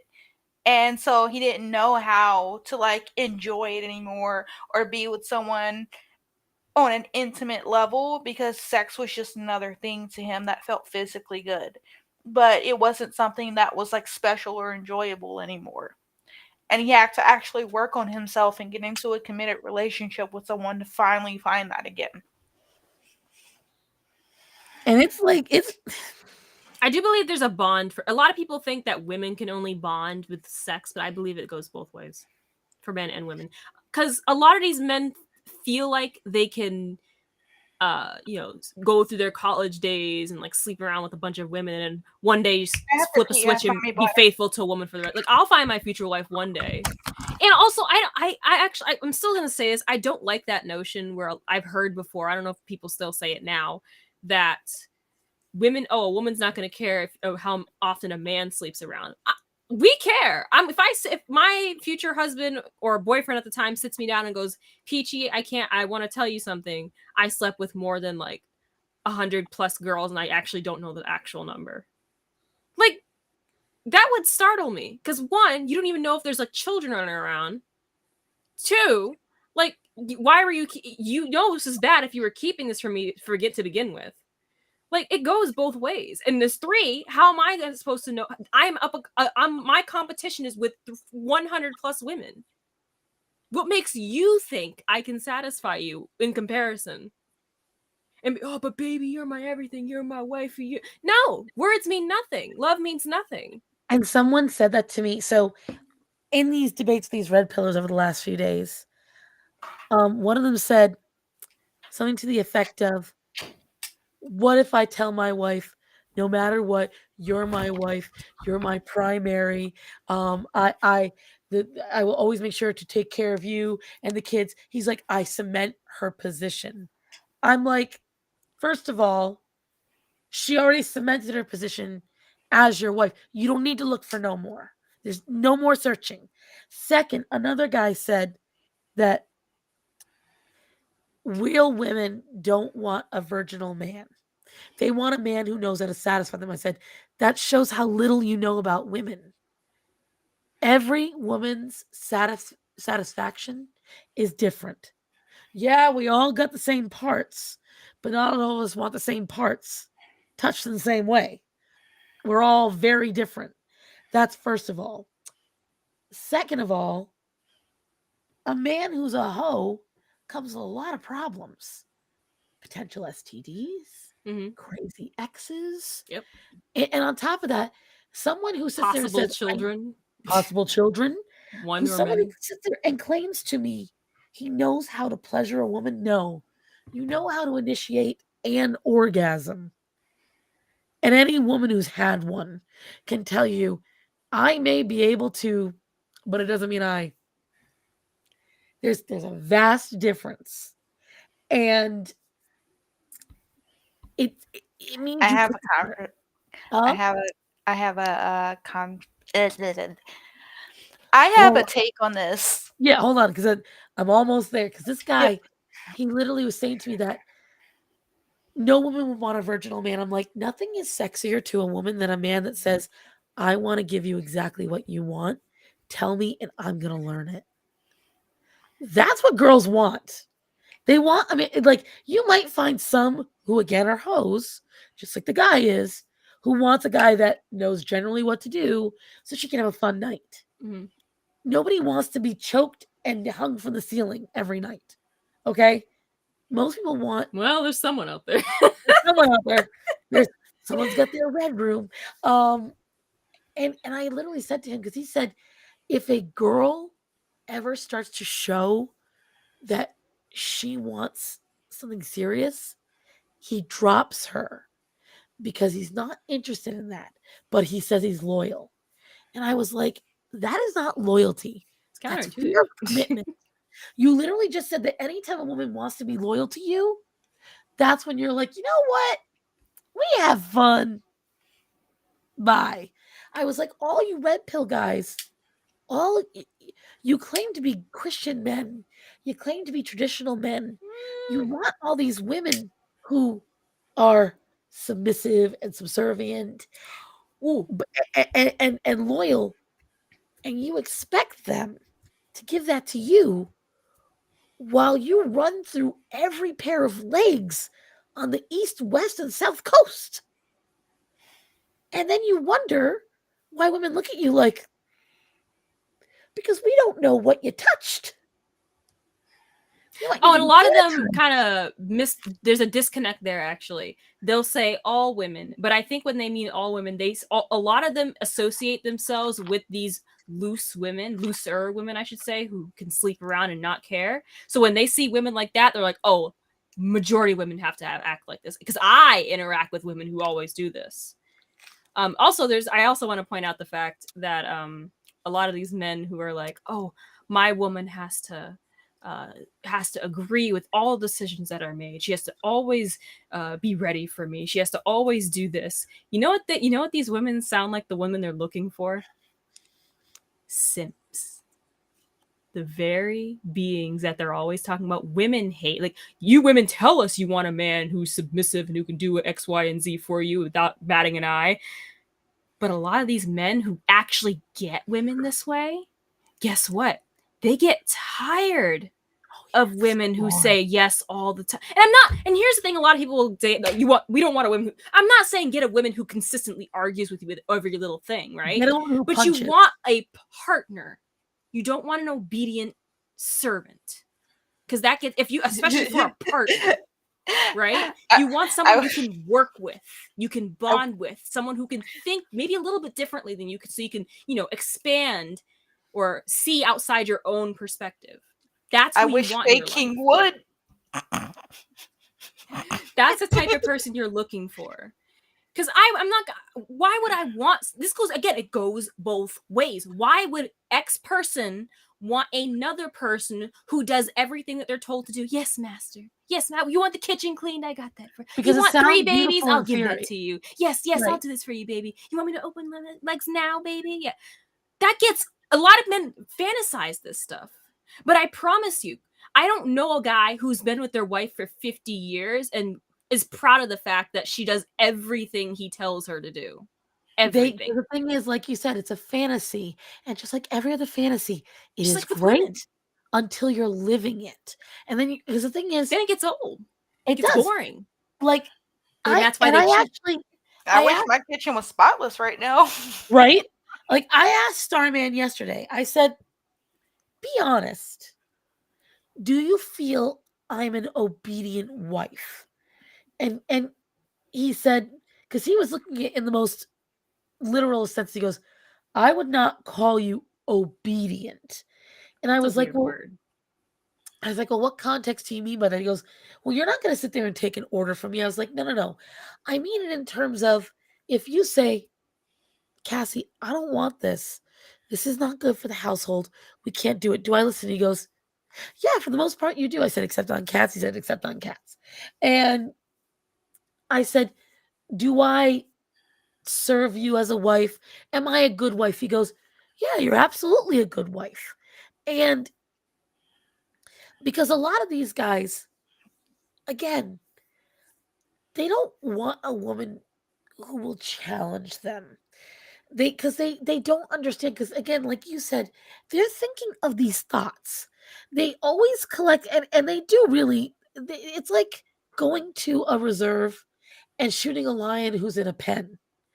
If you keep going to the Miami coast and the LA coast, and you're getting these 18 to 25-year-olds who are living off of mommy and daddy's money, they're going to college, and they've got the 4-inch nails, they've got Those the are dyed weird. hair, the extensions, the skimpy clothing.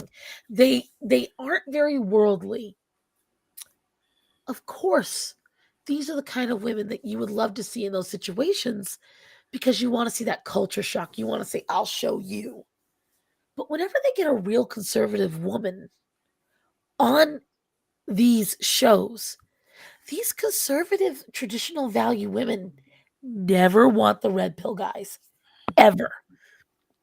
They always like ask him, "Why don't you want to commit to a marriage? Why don't you want to do this? Why don't you want to be loyal and not cheat?"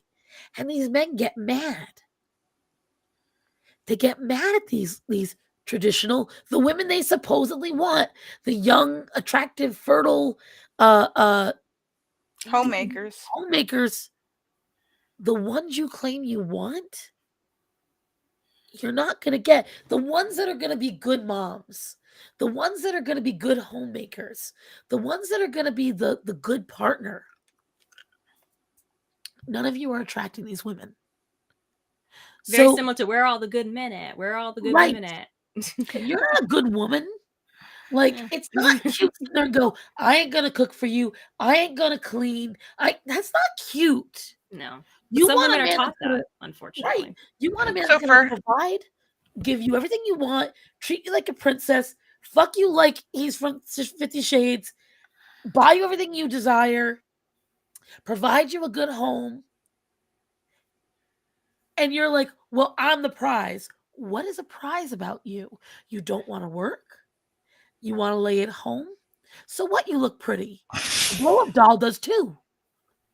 He can spend a couple of thousand on a really good silicone doll that'll do 80% of what you'll be doing for him. Like, they want the cake to eat it too, and also the pie and a part. Right. Right. Oh, And this is the thing. I want to also point out the fact that another thing I noticed about the red pill community specifically, a lot of the men that are teaching, the men who have platforms, right, who are telling these other men that, never settle down, XYZ, right? They're the ones that majority of them have the money to actually back up those claims. So, and I guess one of the things I do agree with the fact is those 1% men. If a woman's going after those 1%ers, don't be surprised that you're not the only one, because they got that money, they got that wealth, they got women surrounding them at every corner. So if you marry someone like that or get together with someone like that and are surprised Pikachu face when you find out they have like 3 kids from 2 different other women and you're married to him already, don't be too surprised. And it goes both ways. If it was high-end women, you marry down, you get this bum off who works at a 5 to 9 job, right? And he's also how come she's not loyal to me? And it's like she has men around every corner. And you're letting her. Exactly. So it's and like I'm going back to what you said, Lady Starstan, when you said that men they really don't want these, what's the word? They look for these submissive, obedient women, and just like these women are looking for this perfect 666 guy, right? But at the end of the day, everyone's opinions, everyone's preferences are going to be so vastly different. So if you really want to look for a partner and a good partner and a loyal partner, you have to find, there is no answer. You have to find him. You have to find her. I have like, an example. This is a lot of men and red pill men make fun of the fact that women don't want these weak guys who don't work out or anything. I have a friend. Sorry. I have a friend who's very who's attracted to what's the word for this? What's up? Morley? What'd you say? Rachel, I don't think they understand that reference, and I do, and fuck you for that. Wait, what? What happened? She's making a Lord of the Rings reference. Oh, I'm not gonna get it. She is more Aragorn, son of Arathorn, men. We need men that dedicate themselves to one woman, but also will kill Sauron for us. So the reference there, PG, is the character was in love with someone, and he was so dedicated to her that he told her to leave for her own good, knowing that he would never see her again if she did leave. And then he went to go fight in a war, had another lady that was after him, and did nothing, stayed faithful to her, even though he knew there was a chance he was never going to see her again. And then they brought her back in the end. Aww. She was wearing the necklace that she gave him and everything. She sacrificed eternal life to be with the man she loved. Aw, that's so sweet. Technically, she sacrificed eternal life to have the child that she saw she was going to have in the future. That's true. That's true. It's a really, like, when I tell you, I have to read Lord of the Rings or watch. No, watch the movies. You can watch the movies. I own them. Watch the movies. It's better. But really? Yeah. I would. Lord of the Rings books are in like very old English too. Not only that, tried but they're reading them. super. J.R.R. Tolkien has a habit of saying the leg of the chair was long, had a lot of grain, and I'm not joking. He will dedicate his whole fucking page to the leg of that chair. Silmarillion somewhere. He'd like to really going into detail. Oh, yeah, massive. Awesome. Yeah, I tried reading it and I couldn't do it. But it's something where, and what the funniest thing is, a lot of these very single red pill men who tell me, as a married traditional woman, I know I don't look the part, but my husband and I, Catholic, virgins, conservative, we wanted to, like, I'm a trad wife in almost every sense. Okay. The moment they go to my profile and realize I'm overweight, they literally will say to me, I don't know why I haven't spoke to a fat woman. Nothing you say matters. They are so beholden to a look that just your looks alone make your opinion worthless, regardless of if you're living the life they claim they want to live. Yeah, a lot of people were ragging on me about my teeth back in. Yeah. That's not what they rag on me. A lot of them rag on me about the belly. And it's hilarious because I'm the one doing what you guys want. And one of them, he's like, you're literally 400 pounds. And then he takes a video from almost 2.5 years ago. I'm like, I know, I said it in the video. Like, how does that make me wrong? Because you're a lot of these guys are unhappy too. Oh my God, yeah. And then he spent 4 tweets. I just kept laughing. 4 solid tweets in a row, commenting on my looks, and I was like, and I had someone do that to me. like, thanks. It was I'm still married with a baby, and you're not. It was the funniest thing too, because I think Erin Locke was around for it. I don't know if she's still in chat or if she's lurking or whatever. But it was after this that I made her mod. Is because like the person didn't say anything too bad to the point where I didn't want them in my chat because they were just trying to get a rise out of me. But they came in saying something about how like I looked like I was like tired and I had bags under my eyes, and said something about my weight or my chin or something like that. And like everything they said, I was just sitting there reading the chat. I was like, thank you for pointing out I'm tired. I just had a baby, so I'm a little bit tired. So I must be doing something that I'm supposed to be doing. So I'll take that as a compliment. And the next thing they said, I addressed it, but I did it in a way that they didn't get a rise out of me. And then they tried to say something else. I was like, oh, thank you. I'll take that as a compliment too. And I just went through the whole thing. So I've been doing that. So as anyone knows, without even trying, I manage always on Twitter to piss a lot of people off. It's Twitter. It's Twitter. And you breathe wrong and they come after you. The other one that one of the ones that it was either Ezra Miller or Art. Those are the 2 things I've pissed people off on. With the Art, I thought it was over. Came back. I love when they come at me because I do that. I go, oh, thank you. Thank you so much for coming to my page and commenting. I really appreciate the algorithmic hit, help me get in the system. That is so nice of you. And then they're like, you retarded. I'm like, thank you. I love you too. Oh my God. And I just keep doing that over and over again. I'm like, love you. The other day on my Monday streams with horror, some dude in her Rumble was talking by himself in horror's chat about how ugly and fat we were for a solid like 25 minutes all by himself. And we weren't responding. We didn't know he was there. And when we finally realized it, we roasted him because he was so bad at making fat jokes. It was like, but you're so fat. Okay. And he's like, and then he's laugh reacting as if that's funny. I'm like, bro. My husband told me today that I was so fat that he needed to take 2 buses to get to my good side. No! My favorite is Al Bundy. How dare you say that to my face? Well, I say it to your back, but I don't have enough gas.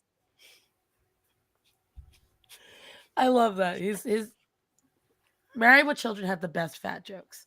But it was like, when people only can attack you, like when they cannot refute your point, especially on something where literally you're trying to advise them on what you're actually doing and living, and they can't take the hint because they're so triggered that you're doing something better than they're doing.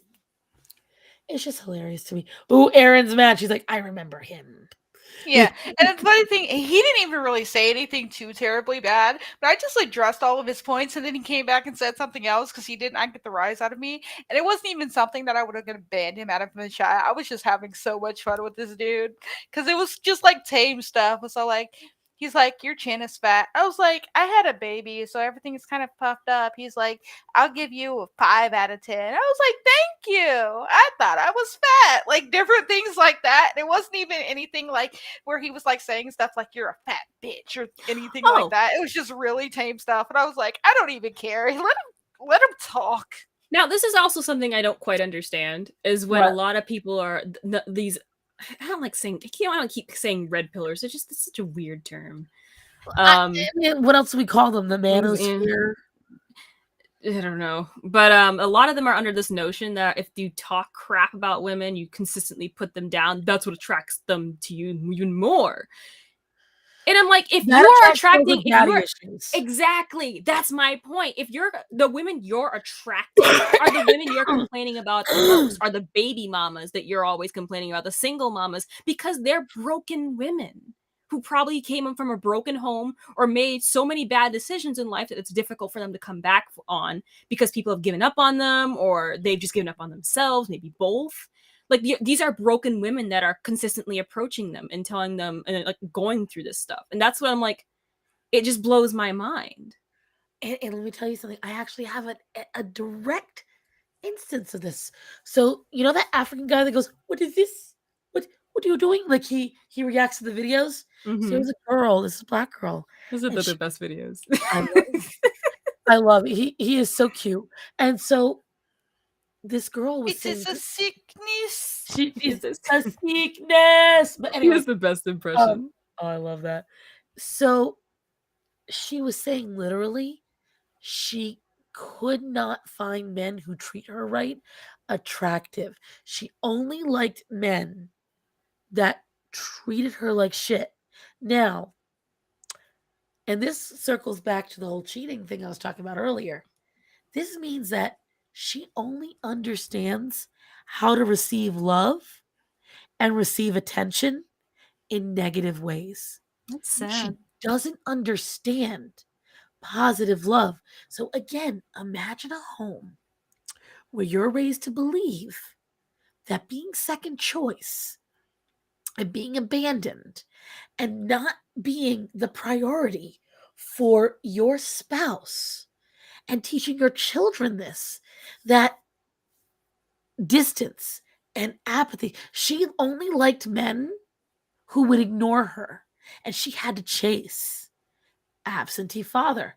And then the moment these men would show positive attention to her and start to like her, she would leave them. She didn't like men. Her exact words were, "I don't like men that like me. I only like men that don't like me." That's sad. Again, think of how broken, and it is literally fatherless behavior. This means you only, and like you said, it's so sad. You only understand when a man treats you bad. That's the only love you learned. Another thing, then these guys think I truly do believe that they think that just money solves problems so long as they're providing financially and giving them a roof and whatever they need, like physical needs. They can pretty much do whatever they want. And if the woman complains, like, "Why are you complaining? I take care of you. Like, if you don't like it, you can leave. I have I want to let many you lined guys up." know. That's their mentality. I want to let It's you guys actually know that sad. money doesn't make you happy, regardless of what these people say. No, I'm money on a can make you budget. happy, but I'm it's married temporary. to a man and have a baby with a man, very happy with a man who only lets me spend $40 a week. That should say something. And I will tell you, there was a poll done, I want to say it was by Pearl, one of the red pill women. And they asked, would you rather have an absentee father who takes care of all of your finances or both parents home, loving and attentive with no money? The no money won by a landslide.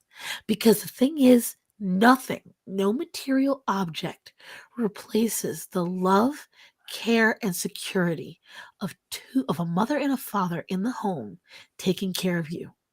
There's nothing. I grew up without a lot of money. Technically, we were surrounded by a rich family, but due to a lot of circumstances, we didn't have a lot. And I didn't care about that. It didn't really affect me. And even now, I've never once said, I hate my life. I've said times are tough. I've said you did this to yourself when times have been bad. And I've accepted when I've screwed up.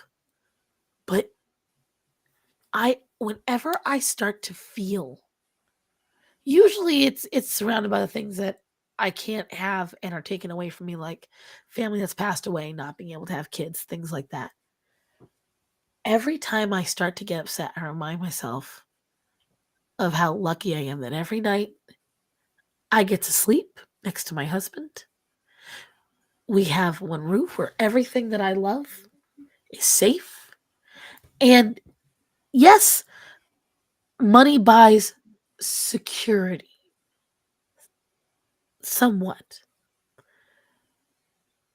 But this is where I always remind people again, look at all of these ultra rich men and women who endgame themselves, who are in multiple different marriages, who are jumping in and out of relationships, who always seem to be miserable. I have a it's been a while. I haven't spoken to her in a while actually, but I miss her. I like her. Hope she's doing well. I'm gonna say she grew up how do I say this? Her parents are split. Her father is actually fairly wealthy. I don't want to call her like a trust fund baby by any means. But let's just say she did bounce back and forth between parents, from her mother, who was a very normal, hardworking woman, to her father, who's in Hollywood. Right? She was, I also don't want to say that she was given everything she wants. I don't know too much about her, but I do know she was very comfortable with him. She can go to college scot-free. She pretty much can go anywhere she wants. She got the latest gadgets, etc. Always complained about her father never being there. Or even if he was there, he wasn't there. He wasn't like, if she had a problem, he'd be like, oh, here's some money. Like, what do you want me? I don't know what else to do. Like, I have this to do. I can't stay with you. Like, he wasn't. I don't know a lot about her. I just kind of know what she's kind of told me. But he wasn't the dad she needed. He was an ATM. That's all he was. Unfortunately, and he had girlfriends, and why? Like, so I actually feel bad. I think she moved out after like turning 18 or something. Like, now she's on her own. She's in college. She lives in dorms. Like, she's away from him. Again, the reason why I'm totally okay, if anybody was wondering, with being limited to $40 a week of discretionary and limited to how much I can spend a week on the house budget, is because we have it set in motion and have plans, which is kind of what I wanted, and the reason why he's doing this, to be able to help our children out with college. Oh, please do that. Don't do what I'm go through. What I'm going through. It's horrible. It is. Because I will tell you, I already expect that, because the thing is, and again, this might be controversial. You shouldn't be spending that much in a week just on fun stuff. If you have things for the house needs, that's different. Groceries, things like that.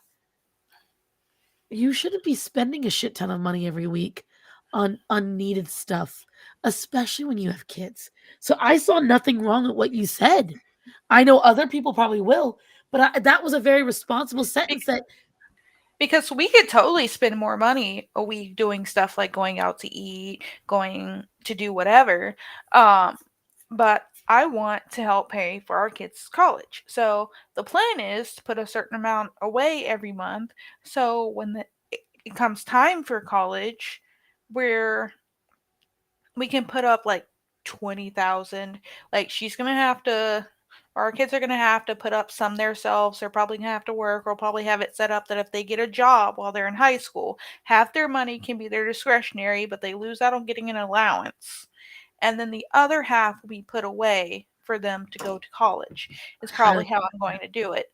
Now, just so they have a little bit more saved up and are a little bit more stable if they go to college. The money that they make on their own to go towards their college is theirs to do with whatever they want. The money that we're saving for them to go to college will not be used towards a frivolous degree. I don't consider art to be frivolous. I don't consider like being a musician to be frivolous. I don't consider that stuff to be frivolous. We're talking about something that's actually women's studies. There you go. And then they have the choice of what kind of college they want to go to. Do they want to start off in community? Do they want to go to university? Do they just want to go and get like some sort of certificate and not spend a whole bunch of time in college? And if they don't use all of their college fund, then it can move over to the next kid. I personally so happy kiddo can go to college. Yep. Huh? I was reading the so happy kiddo can go to college without us paying a loan. Because Faye Queen, I'm so happy you said that, because that's one of the things I'm definitely doing different if I have my own children. Because let me tell you, it is frustrating when parents and family in general are beating you on the head with go to college, go to college, go to college, it's going to change your life, go to college, you'll fail if you don't, go to college. And you dare ask, are you guys helping me? No. You're on your own. It's easy. Just get a job right afterwards. I did it. Because it's going to come down to, it's all going to come down to, what does the child want to do? Do they want to still figure it out? Okay, you still want to figure it out, go to community college, get an AA, just take a few classes towards an actual degree. You have another 2 years to figure it out. That's 2 years you can decide, do I need a 4-year university? Half the time you don't. Can I continue with a few more classes in a community college and save a whole bunch of money? Am I going to a college away from home? You have to pay for your own apartment. Am I staying at home and then just commuting because it's easier? It's like so much stuff to figure out. And I understand being 18 and not completely there. So it's like, okay, you don't know what you want to do yet? That's fine. I'm not going to push it. Go to community college. 2 years. Figure it out then. I have another 2 years to figure it out. You want to be a welder? You can get a certificate. It's a lot cheaper. You want to be a mechanic? You can get a certificate. It's a lot cheaper. You don't necessarily need a 4-year degree for the type of stuff that you want to do. I do think parents should be pushing their children more towards, like my parents always did. They wanted me to, they always like talked about things that were, sustainable. There's always going to be teachers. There's always going to be tradespeople. And those are important things that Good night, Tony. Good night, Tony. And night, Tony. And, apprenticeship, right, Edie?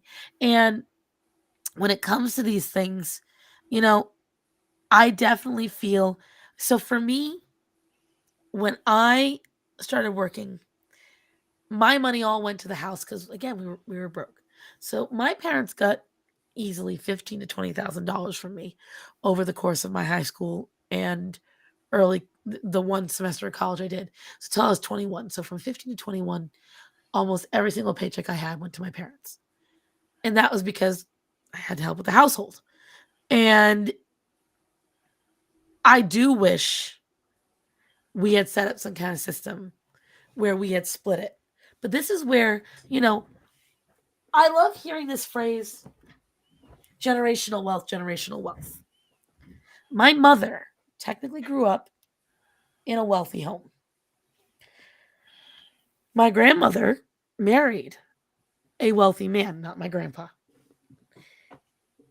But my grandmother never taught my mother how to utilize money. She merely taught my mother that, Marion's run out of money? Come, I'll pay for it. And then afterwards, would hang it over my mother's head. Well, didn't I pay for that for you? Didn't I cover that bill for you? Well, wasn't it so nice that I did that? And so when my mother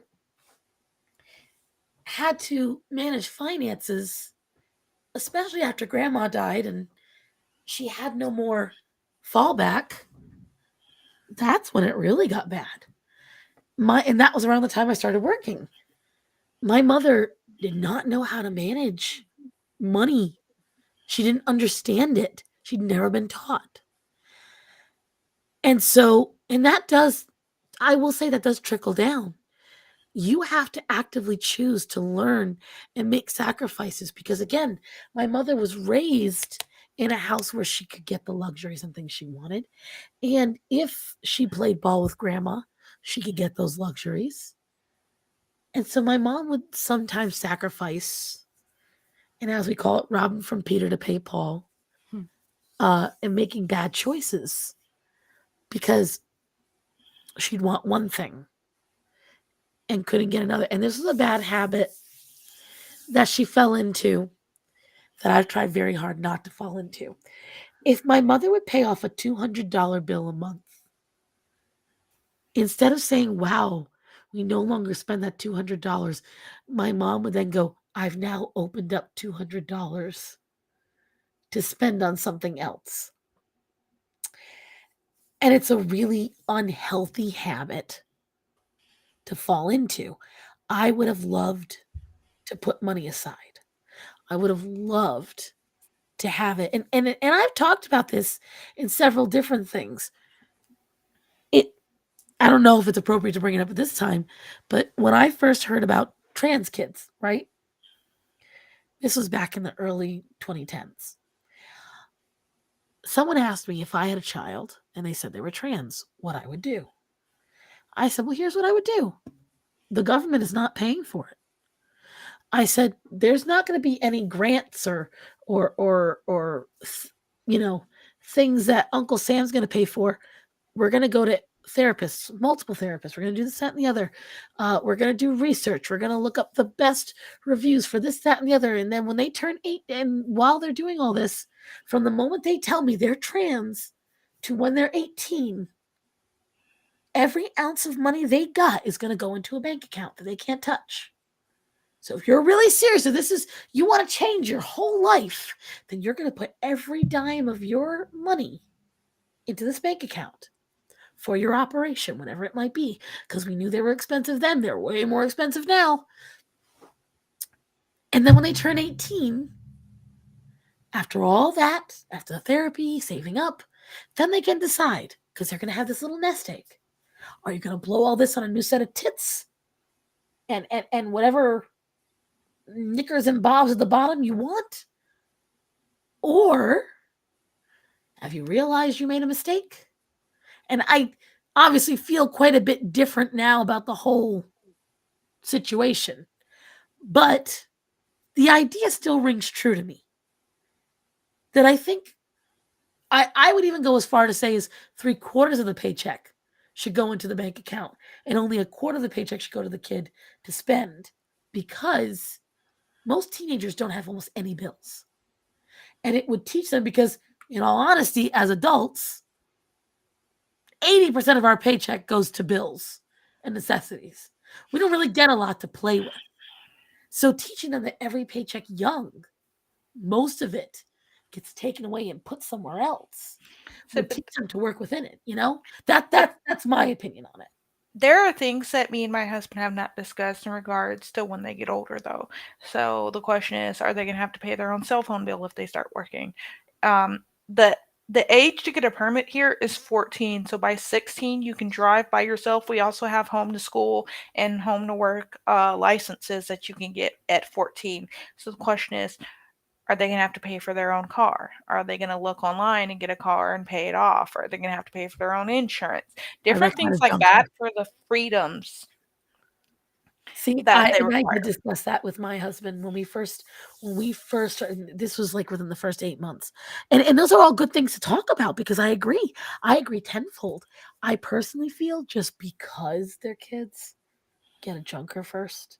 Get a $500 to $2,000 junker that gets them to point A to B. I think that this is where I'm a little controversial, but mainly because you do save more. I think that if the kids should remain on your plan, but maybe provide $20 a month for the cell phone. And if they don't, you take the phone away, just like the cell phone company would, things like that. I think the answer. I personally think the answer would vary depending on the generation and the financial status of the country. And I say that especially if I'm comparing this generation to my parents' generation. They had my mom said she moved out when she was like in her 20s, and she was able to financially support herself by herself in her own place with a minimum wage job. But where does she live? Down south. There are places in the country. No, in a couple states away. Because there are places in the country you can do that now. You would have to go to that location. And so that's why I say I would love the idea of a nest egg, where I do believe a kid should have a job. I think that no matter what they do in life, they're going to have some kind of job. And teaches them responsibility too, how to be somewhere on time, the consequences if you don't, different things like that. So I think paying for your child paying for their own phone bill, by the way, is like a good place to start. If you really want them to have that sense of once they get their job, he's like, okay, now that you have a job. That's also going to come down to what kind of phone do they want. You want something really expensive? You pay for it. Otherwise, I would pay for their first phone. And then be like, okay, keep this job for a few months. And if you can keep your job for a few months, I want you to start paying for the bill. And if you want a new phone, you're on your own. Yeah. That's what I'm saying. Like, for example, like when my kids are old enough to be out of the house and away from me and staying the night at people's houses, I want them to have a flip phone. They don't need all the bells and whistles. They just need to be able to call and text mom or their friends, different things like that. Now, if this is when they're young. We're talking about like 5, 6. Oh, 5. 7. Yeah, okay. Oh, see, I don't believe in them having a cell phone at all until at least they're teens. If they can be out of my range and at somebody else's house, there's no telling what can happen. I want them to have at least a flip phone. The world we live in Maybe one today, of those too. phones where all they can do is call me or call dad or something like that. Something cheap that they can't have unlimited access to the internet, or it's going to be just so irritating to get on the internet that they're not even going to try. Or would you hold that phone hostage until they go out? Like, it wouldn't be one they carry around. It's only you're going out to your friend's house, take your phone, and when they come back, they give it back to you kind of situation. Yeah. I don't believe in that. I don't know. There's something about taking phones from children that just rubs me the wrong way, because anything could, God forbid, you're asleep in the room, you're dead asleep, and they fall, break their leg or something, going to the bathroom, tripping on whatever, and now there's no way for them to contact you. But they wouldn't be carrying their phone anyway. I'm sorry? But the thing is, like, if they're just walking around the house, that phone can only make calls. The child wouldn't be carrying that phone anyway. Yeah, it's a flip phone, not a smartphone. I meant a phone, period. That, like, when I don't believe in taking cell phones from children. I think that's my point. I can't see myself taking a phone from if they're at that age where they would need a cell phone in case something happens. I can't see myself taking that phone away, because what if they're out of the house or at school and something does happen? Also, I think it's moot taking a cell phone away from a child, because phones come and go like water now. They could just borrow a friend's. They could have a backup phone themselves by getting it somewhere else. Like, it doesn't mean much anymore. How are they going to do that at home, Peachy? Yeah, Peachy, you're not understanding the scenario. What I'm saying is, if my child is going out to a friend's for the night, this is the cell phone I had designated for when you're out of my house. You can take it, but you don't need free reign on it, because it's only here for emergencies. So while you're away from me, you take this phone. You come back home, that phone comes back to me. And then you don't need it unless you're away like that. And the thing is, most young kids, they don't need it. Little kids don't need that kind of thing if they're at school or something like that. And they usually can't get access to it. And for me, like, I have 16 nieces and nephews, okay? And every single time the child's at a cell phone of any form, below the age of 12, especially, they have messaged older people. They've tried to meet with adults. They have looked up porn. They have looked up violent things. The problem, and I get where it stems from for you, because your mother gave you zero privacy. She goes through your things. So I get why for you, your initial thought is, no, I won't do that because my mom did that. But you have to take the emotional response out of it. And remember, at the same time, no child deserves carte blanche access to those things, because as someone who at 14 was messaging a 27-year-old man in England, planning to meet with him, sending him booby photos, and I did it all under the guise that I was being normal, and my dad caught me because I wasn't slick one day. Kids do not need that access. They don't until they're at least 15. When they that access gives other people access to them, is the thing. That access gives other people access to them.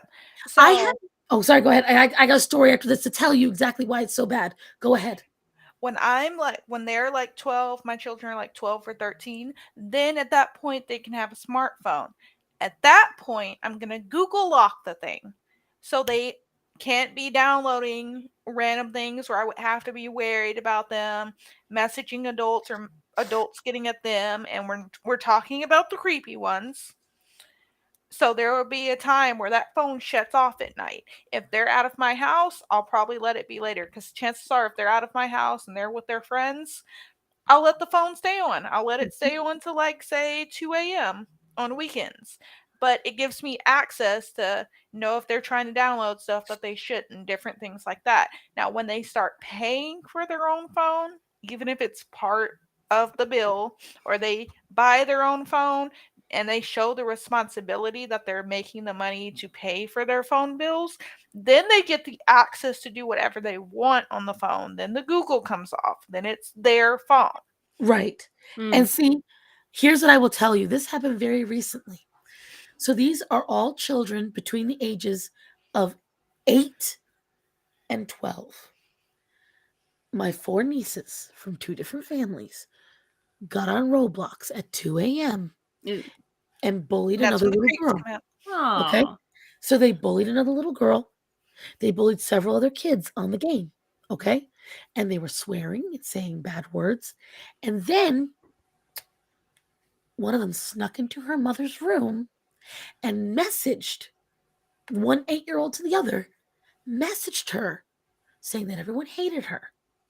And that's why they weren't talking, even though it was complete. Why? Because she didn't like that she had her phone taken because she felt entitled to it. Because she normally has carte blanche access to it. Kids do not understand that responsibility because their world is small and they don't understand that their actions in that small world can have large consequences. Again, I know and this is where you being as sheltered and as invasive in your life as it was, Peachy, you didn't even get to experience half of this. But I will tell you, children, from my own experience seeing all this happen with my nieces and nephews, children don't belong having smartphones or tablets, and they don't need it. They need to be able to expand their minds beyond it because the TikTok is invasive and pervasive, and it goes into them, and it changes the way they think and what's And there's important. also the thing too where people seem to think we're short videos like TikTok Is and something you damaging just your- scroll so it affects their attention span. You It does remember how you very tell me badly. that you can't watch a video that's like longer than 10 minutes? Yeah. Guilty as charged. A lot of people, and so like for me, and I going into this, this is something where I don't know if they'll do it in schools, but I feel should be done. Every child from the age of 14 to 18, I feel they should be forced by an authority figure to work in a soup kitchen or in a homeless shelter or an animal shelter at least once a week, so that way they understand serving others. And I believe that they should spend at least 1 year working in a restaurant and 1 year working in a retail job. Here's why. Because then they learn both sides of service and they know what it's like. So then when they go into the world as adults, they don't treat people wrong. They see what it's like on the other side, where someone is not as well off as them in the terms of the soup kitchen or the homeless shelter. And then they also learn what it's like to be treated wrong when you're just doing your job in the terms of the retail or the restaurant. And I say this because these are experiences I had as a kid, and it's helped me greatly. I like to think that as a adult, and I've been told this by people that I've worked with, I'm exceedingly polite, understanding, and accepting in a lot of these situations where I am the customer and as the associate. I see Natanya said strongly disagree. I don't know what you strongly disagree on though, honey. Doing these things where you're volunteering, where you're working, and where you're earning, it develops life skills that cannot be taught in a classroom. Those are life skills and education and experiences you can only get doing those things. Let me see. Yeah. A lot of these kids, me specifically, we were just raised in such a way that we weren't allowed to, I guess the word is make mistakes. Can you bring Rachel's recent comment up on screen? Continue, Peachy. I just want to make sure that's in the video. No, don't apologize. I just want it because I agree with this. Continue, Peachy. Wasn't much. I was gonna say, I wasn't allowed to really make mistakes. And when I did do something wrong, it wasn't a, hey, try not to do this again, or hey, this is what you did, don't do it again, or whatever. Like I mentioned this in the past too. Like it was something like, oh, because you did this, I have to take this away from you. It doesn't matter how severe it was. And they would hang it over my head for a while. So every mistake. And when I'd ask about it, they would say like, oh, well, we do this so you don't do it again. And I'm like, and even as a kid, I remember thinking, but you do mistakes all the time. Like it's a mistake. People make mistakes. And like, yeah, we just got to make sure you don't do it again. And I'm like, but what if I do it again? Oh, then we'll repeat the process. And I'm like, but I didn't even mean to do it in the first place. Well, we just got to make sure you don't do it again. It's like it didn't make any sense. And to this day, it has messed me up to the point that when I do make mistakes, it rubs me in all the wrong ways. It devastates you. Mistakes. Well, Natanya, this is where I will disagree with you. As an adult, you are forced to get a job. You don't have a choice. You have to work. So I believe that instills in kids, because a lot of people I know who were not forced to get jobs as kids go to work and say, they don't got to tell me what to do. I don't need this job. And they get mad at people for saying the wrong thing or doing the wrong thing towards them or different things like that. They don't show up on time because that was never instilled. They don't know how to be polite, submit to authority because that was never instilled in them. I was told all my life I didn't have to work. Right. My dad was like, so long as you live here, sweetie, you don't have to work. Why do you got a job? You don't need a job. But in the same tune, he'd be like, oh, you can afford this. You got a job. And it's like, what? But when it mattered most, he would be like, oh, you don't need a job while you're here. I got you. So I actually had to fight to get my first job. They got mad. I had to fight to get my first job. But I think my situation's a bit different, to be honest. It is. But the thing is, I was told I had to. But I wanted to anyway. And the thing is, again, this is because when you are raising a child, you're not just raising a child, you're raising a member of society. Mm-hmm. So no matter how much you want to take care of your kid, if you die tomorrow, what is your kid going to do? You can't always be there to protect them. You have to raise them to be able to be on their own. And the thing is, 14 is only 4 years from 18. In 18, that means you can be out on your own. Oh, Natanya, when you're thinking job, are you also thinking 9 to 5? Because I don't think that's what Lady Star saying means. I think, or Lady Star, do you mean like maybe a 4 or 5 hour max job at like a Wendy's, right?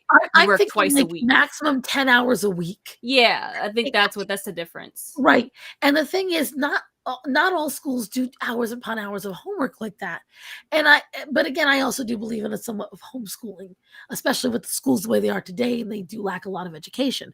I have a lot of opinions on it, and sadly, I mean, obviously, I can't enact any of it. I got no kids, and judging by it, I'm probably adopting this one before anybody else. So it's right, Peachy. I don't know. I might have to fight you for it. Listen. You've already got a baby. She won't have to compete with no kids with me. She get half rent if she babysits. She don't got to pay rent at all with me. She just got to get a car and pay. No, we gotta make sure she keeps up and learns how to spend her money correctly. Half rent, which is gonna be half rent anyway. Quarter rent if you babysit for date night. My animals don't pay no rent. My boss today, she was like, "You got all these mouths to feed, but you can't even claim them during taxes. My kids paid back for me." I was like, damn, woman. And I was like, if they could do a tax write-off on animals. I'll just add Peach to the barn. Okay. So long as I'm fed and given a good roof. Look, Peachy, just $200. Peachy, $200 a month for rent, and you just take care of the baby on date day. That actually sounds like a pretty good deal. I'm not gonna lie. She's like, I just babysit. I got this. But because it basically covers her power and her food. There we go. I should take on some maybe. But here's what I will tell you in all seriousness. And I will say we should, for me and Peachy, it's 3 a.m. It is 3 a.m. I'm starting to get loopy. So me too.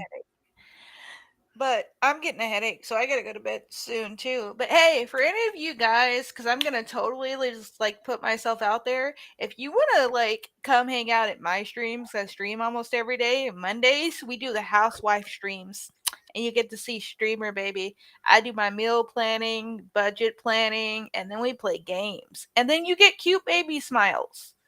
And I do those on Mondays, so stop by because it's fun. What and time are you doing it? It's usually after she takes her nap. Is when I start streaming because that's just the easiest. So it's usually by I want to say 1.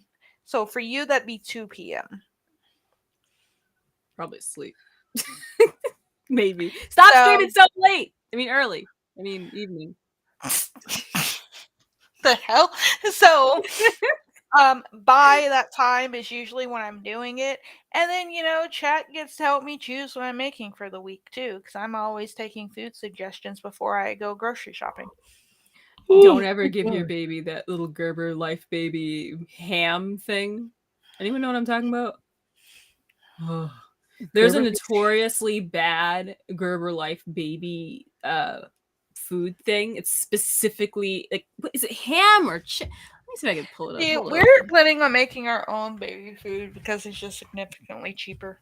And it has less pesticides and things in it. This thing. I don't see the thing. Hold on. I'm gonna pull it up.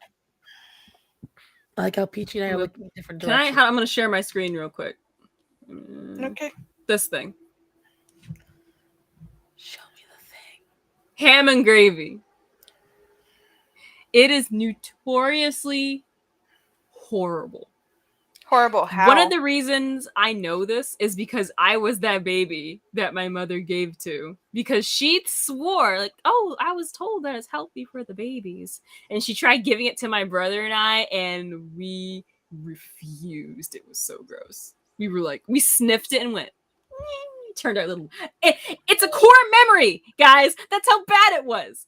And I was a baby. This is a core memory. And I remember this. Because I remember turning my little baby head going... baby flail arms. Like, baby Peach was not happy that day. And my brother, bless his soul, I think he almost cried. Like, it was bad. And my mom was like, I bought this. It was like... and I was hating it. I hated it. And I think I got a little bit in my mouth, and I still... Before we go, I have something I want to show Peachy to end our night on a funny. Oh gosh, what is it? Uh-oh. I better laugh. I better ha-ha laugh. Well, while you're getting that up... I can't guarantee anything. Brief commercial by Taste Combo. This delectable ramen noodle recipe will put an end to your drive-through dinner rituals. Throw that powder and that tasty combo of delightful carrots and the rich tension. How come I don't get these commercials? Nor Taste Combos. It's not fast food, but it's so good. I get all these BetterHelp commercials. Okay, here you go, Peachy. Since you've apparently only ever seen one Smosh And video. birth control. Oh yeah. Dixon cider? Hey, do you guys want to hear a punny joke? Shut up!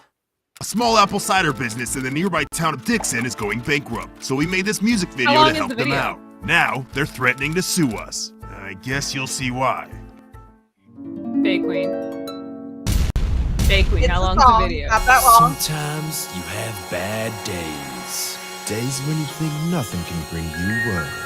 But if you got a girl, you got nothing to worry about. Just listen here, and we'll tell you just what's up. Grab your girl and have some Dixon cider. And show her love with your Dixon cider. And fill her full with lots of Dixon cider. And a mouth flowing down inside her. But grab her grandma, get some Dixon cider. Too old to handle all the Dixon cider. And show her family your Dixon cider. And a mouth flowing down inside her. You might not get it yet, so I'm gonna tell you again.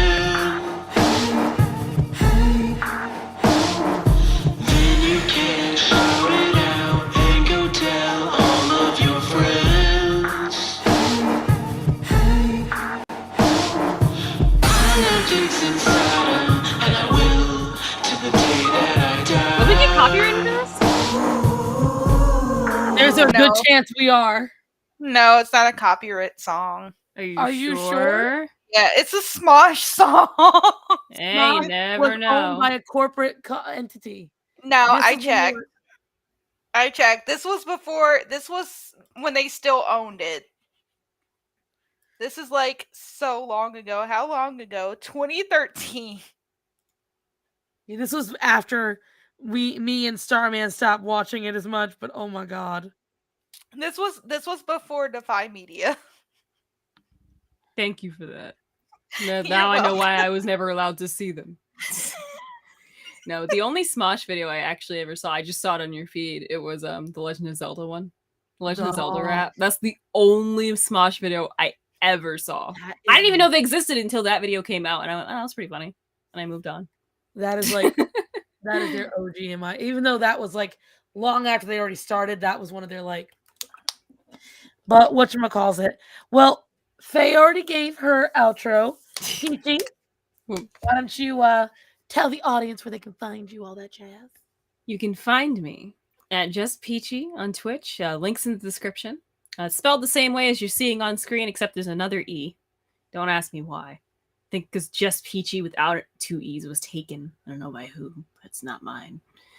I know, right? It's someone's.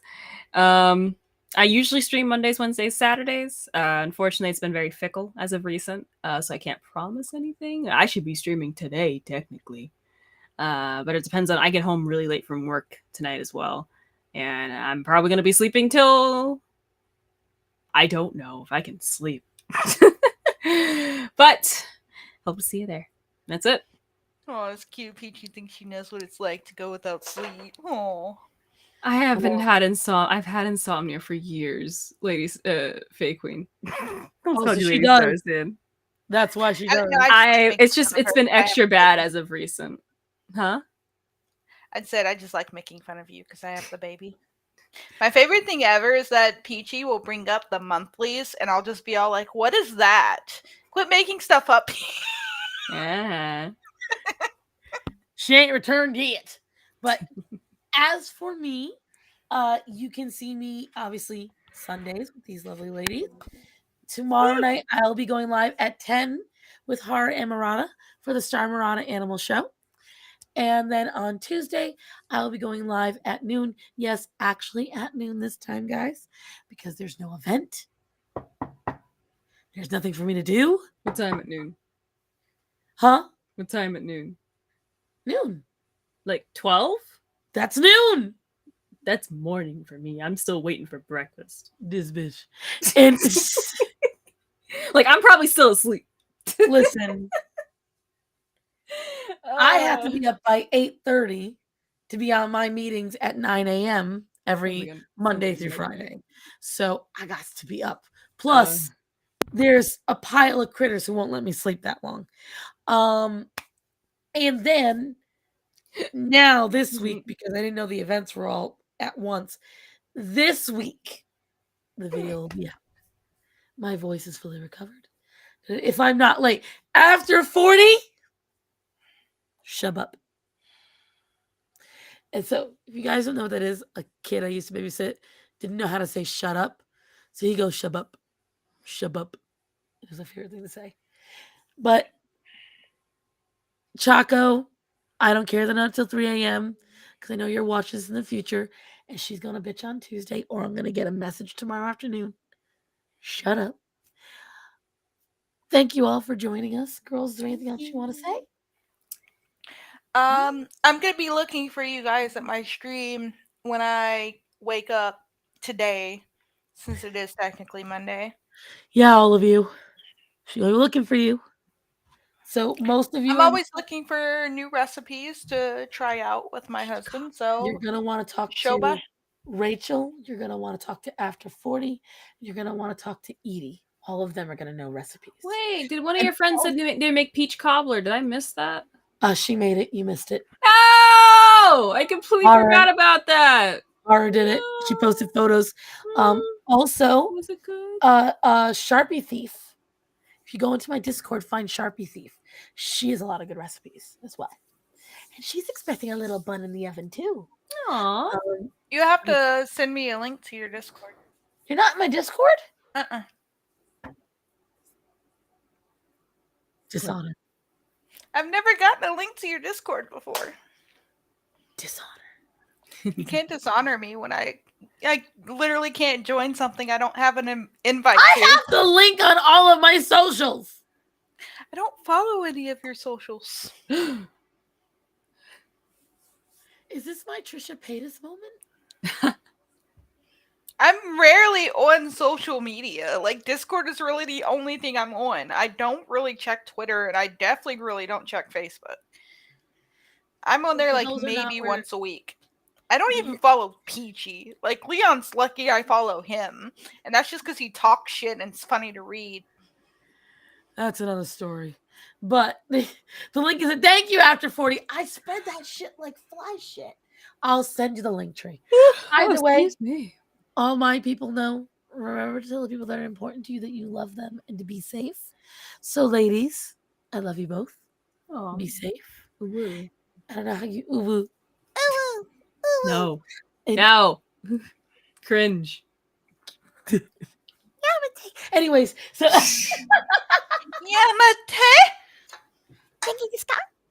oh my gosh. Anyways, she's like, I didn't know your voice could go that high. I can go higher. Oh, sure. She can do it. Yes.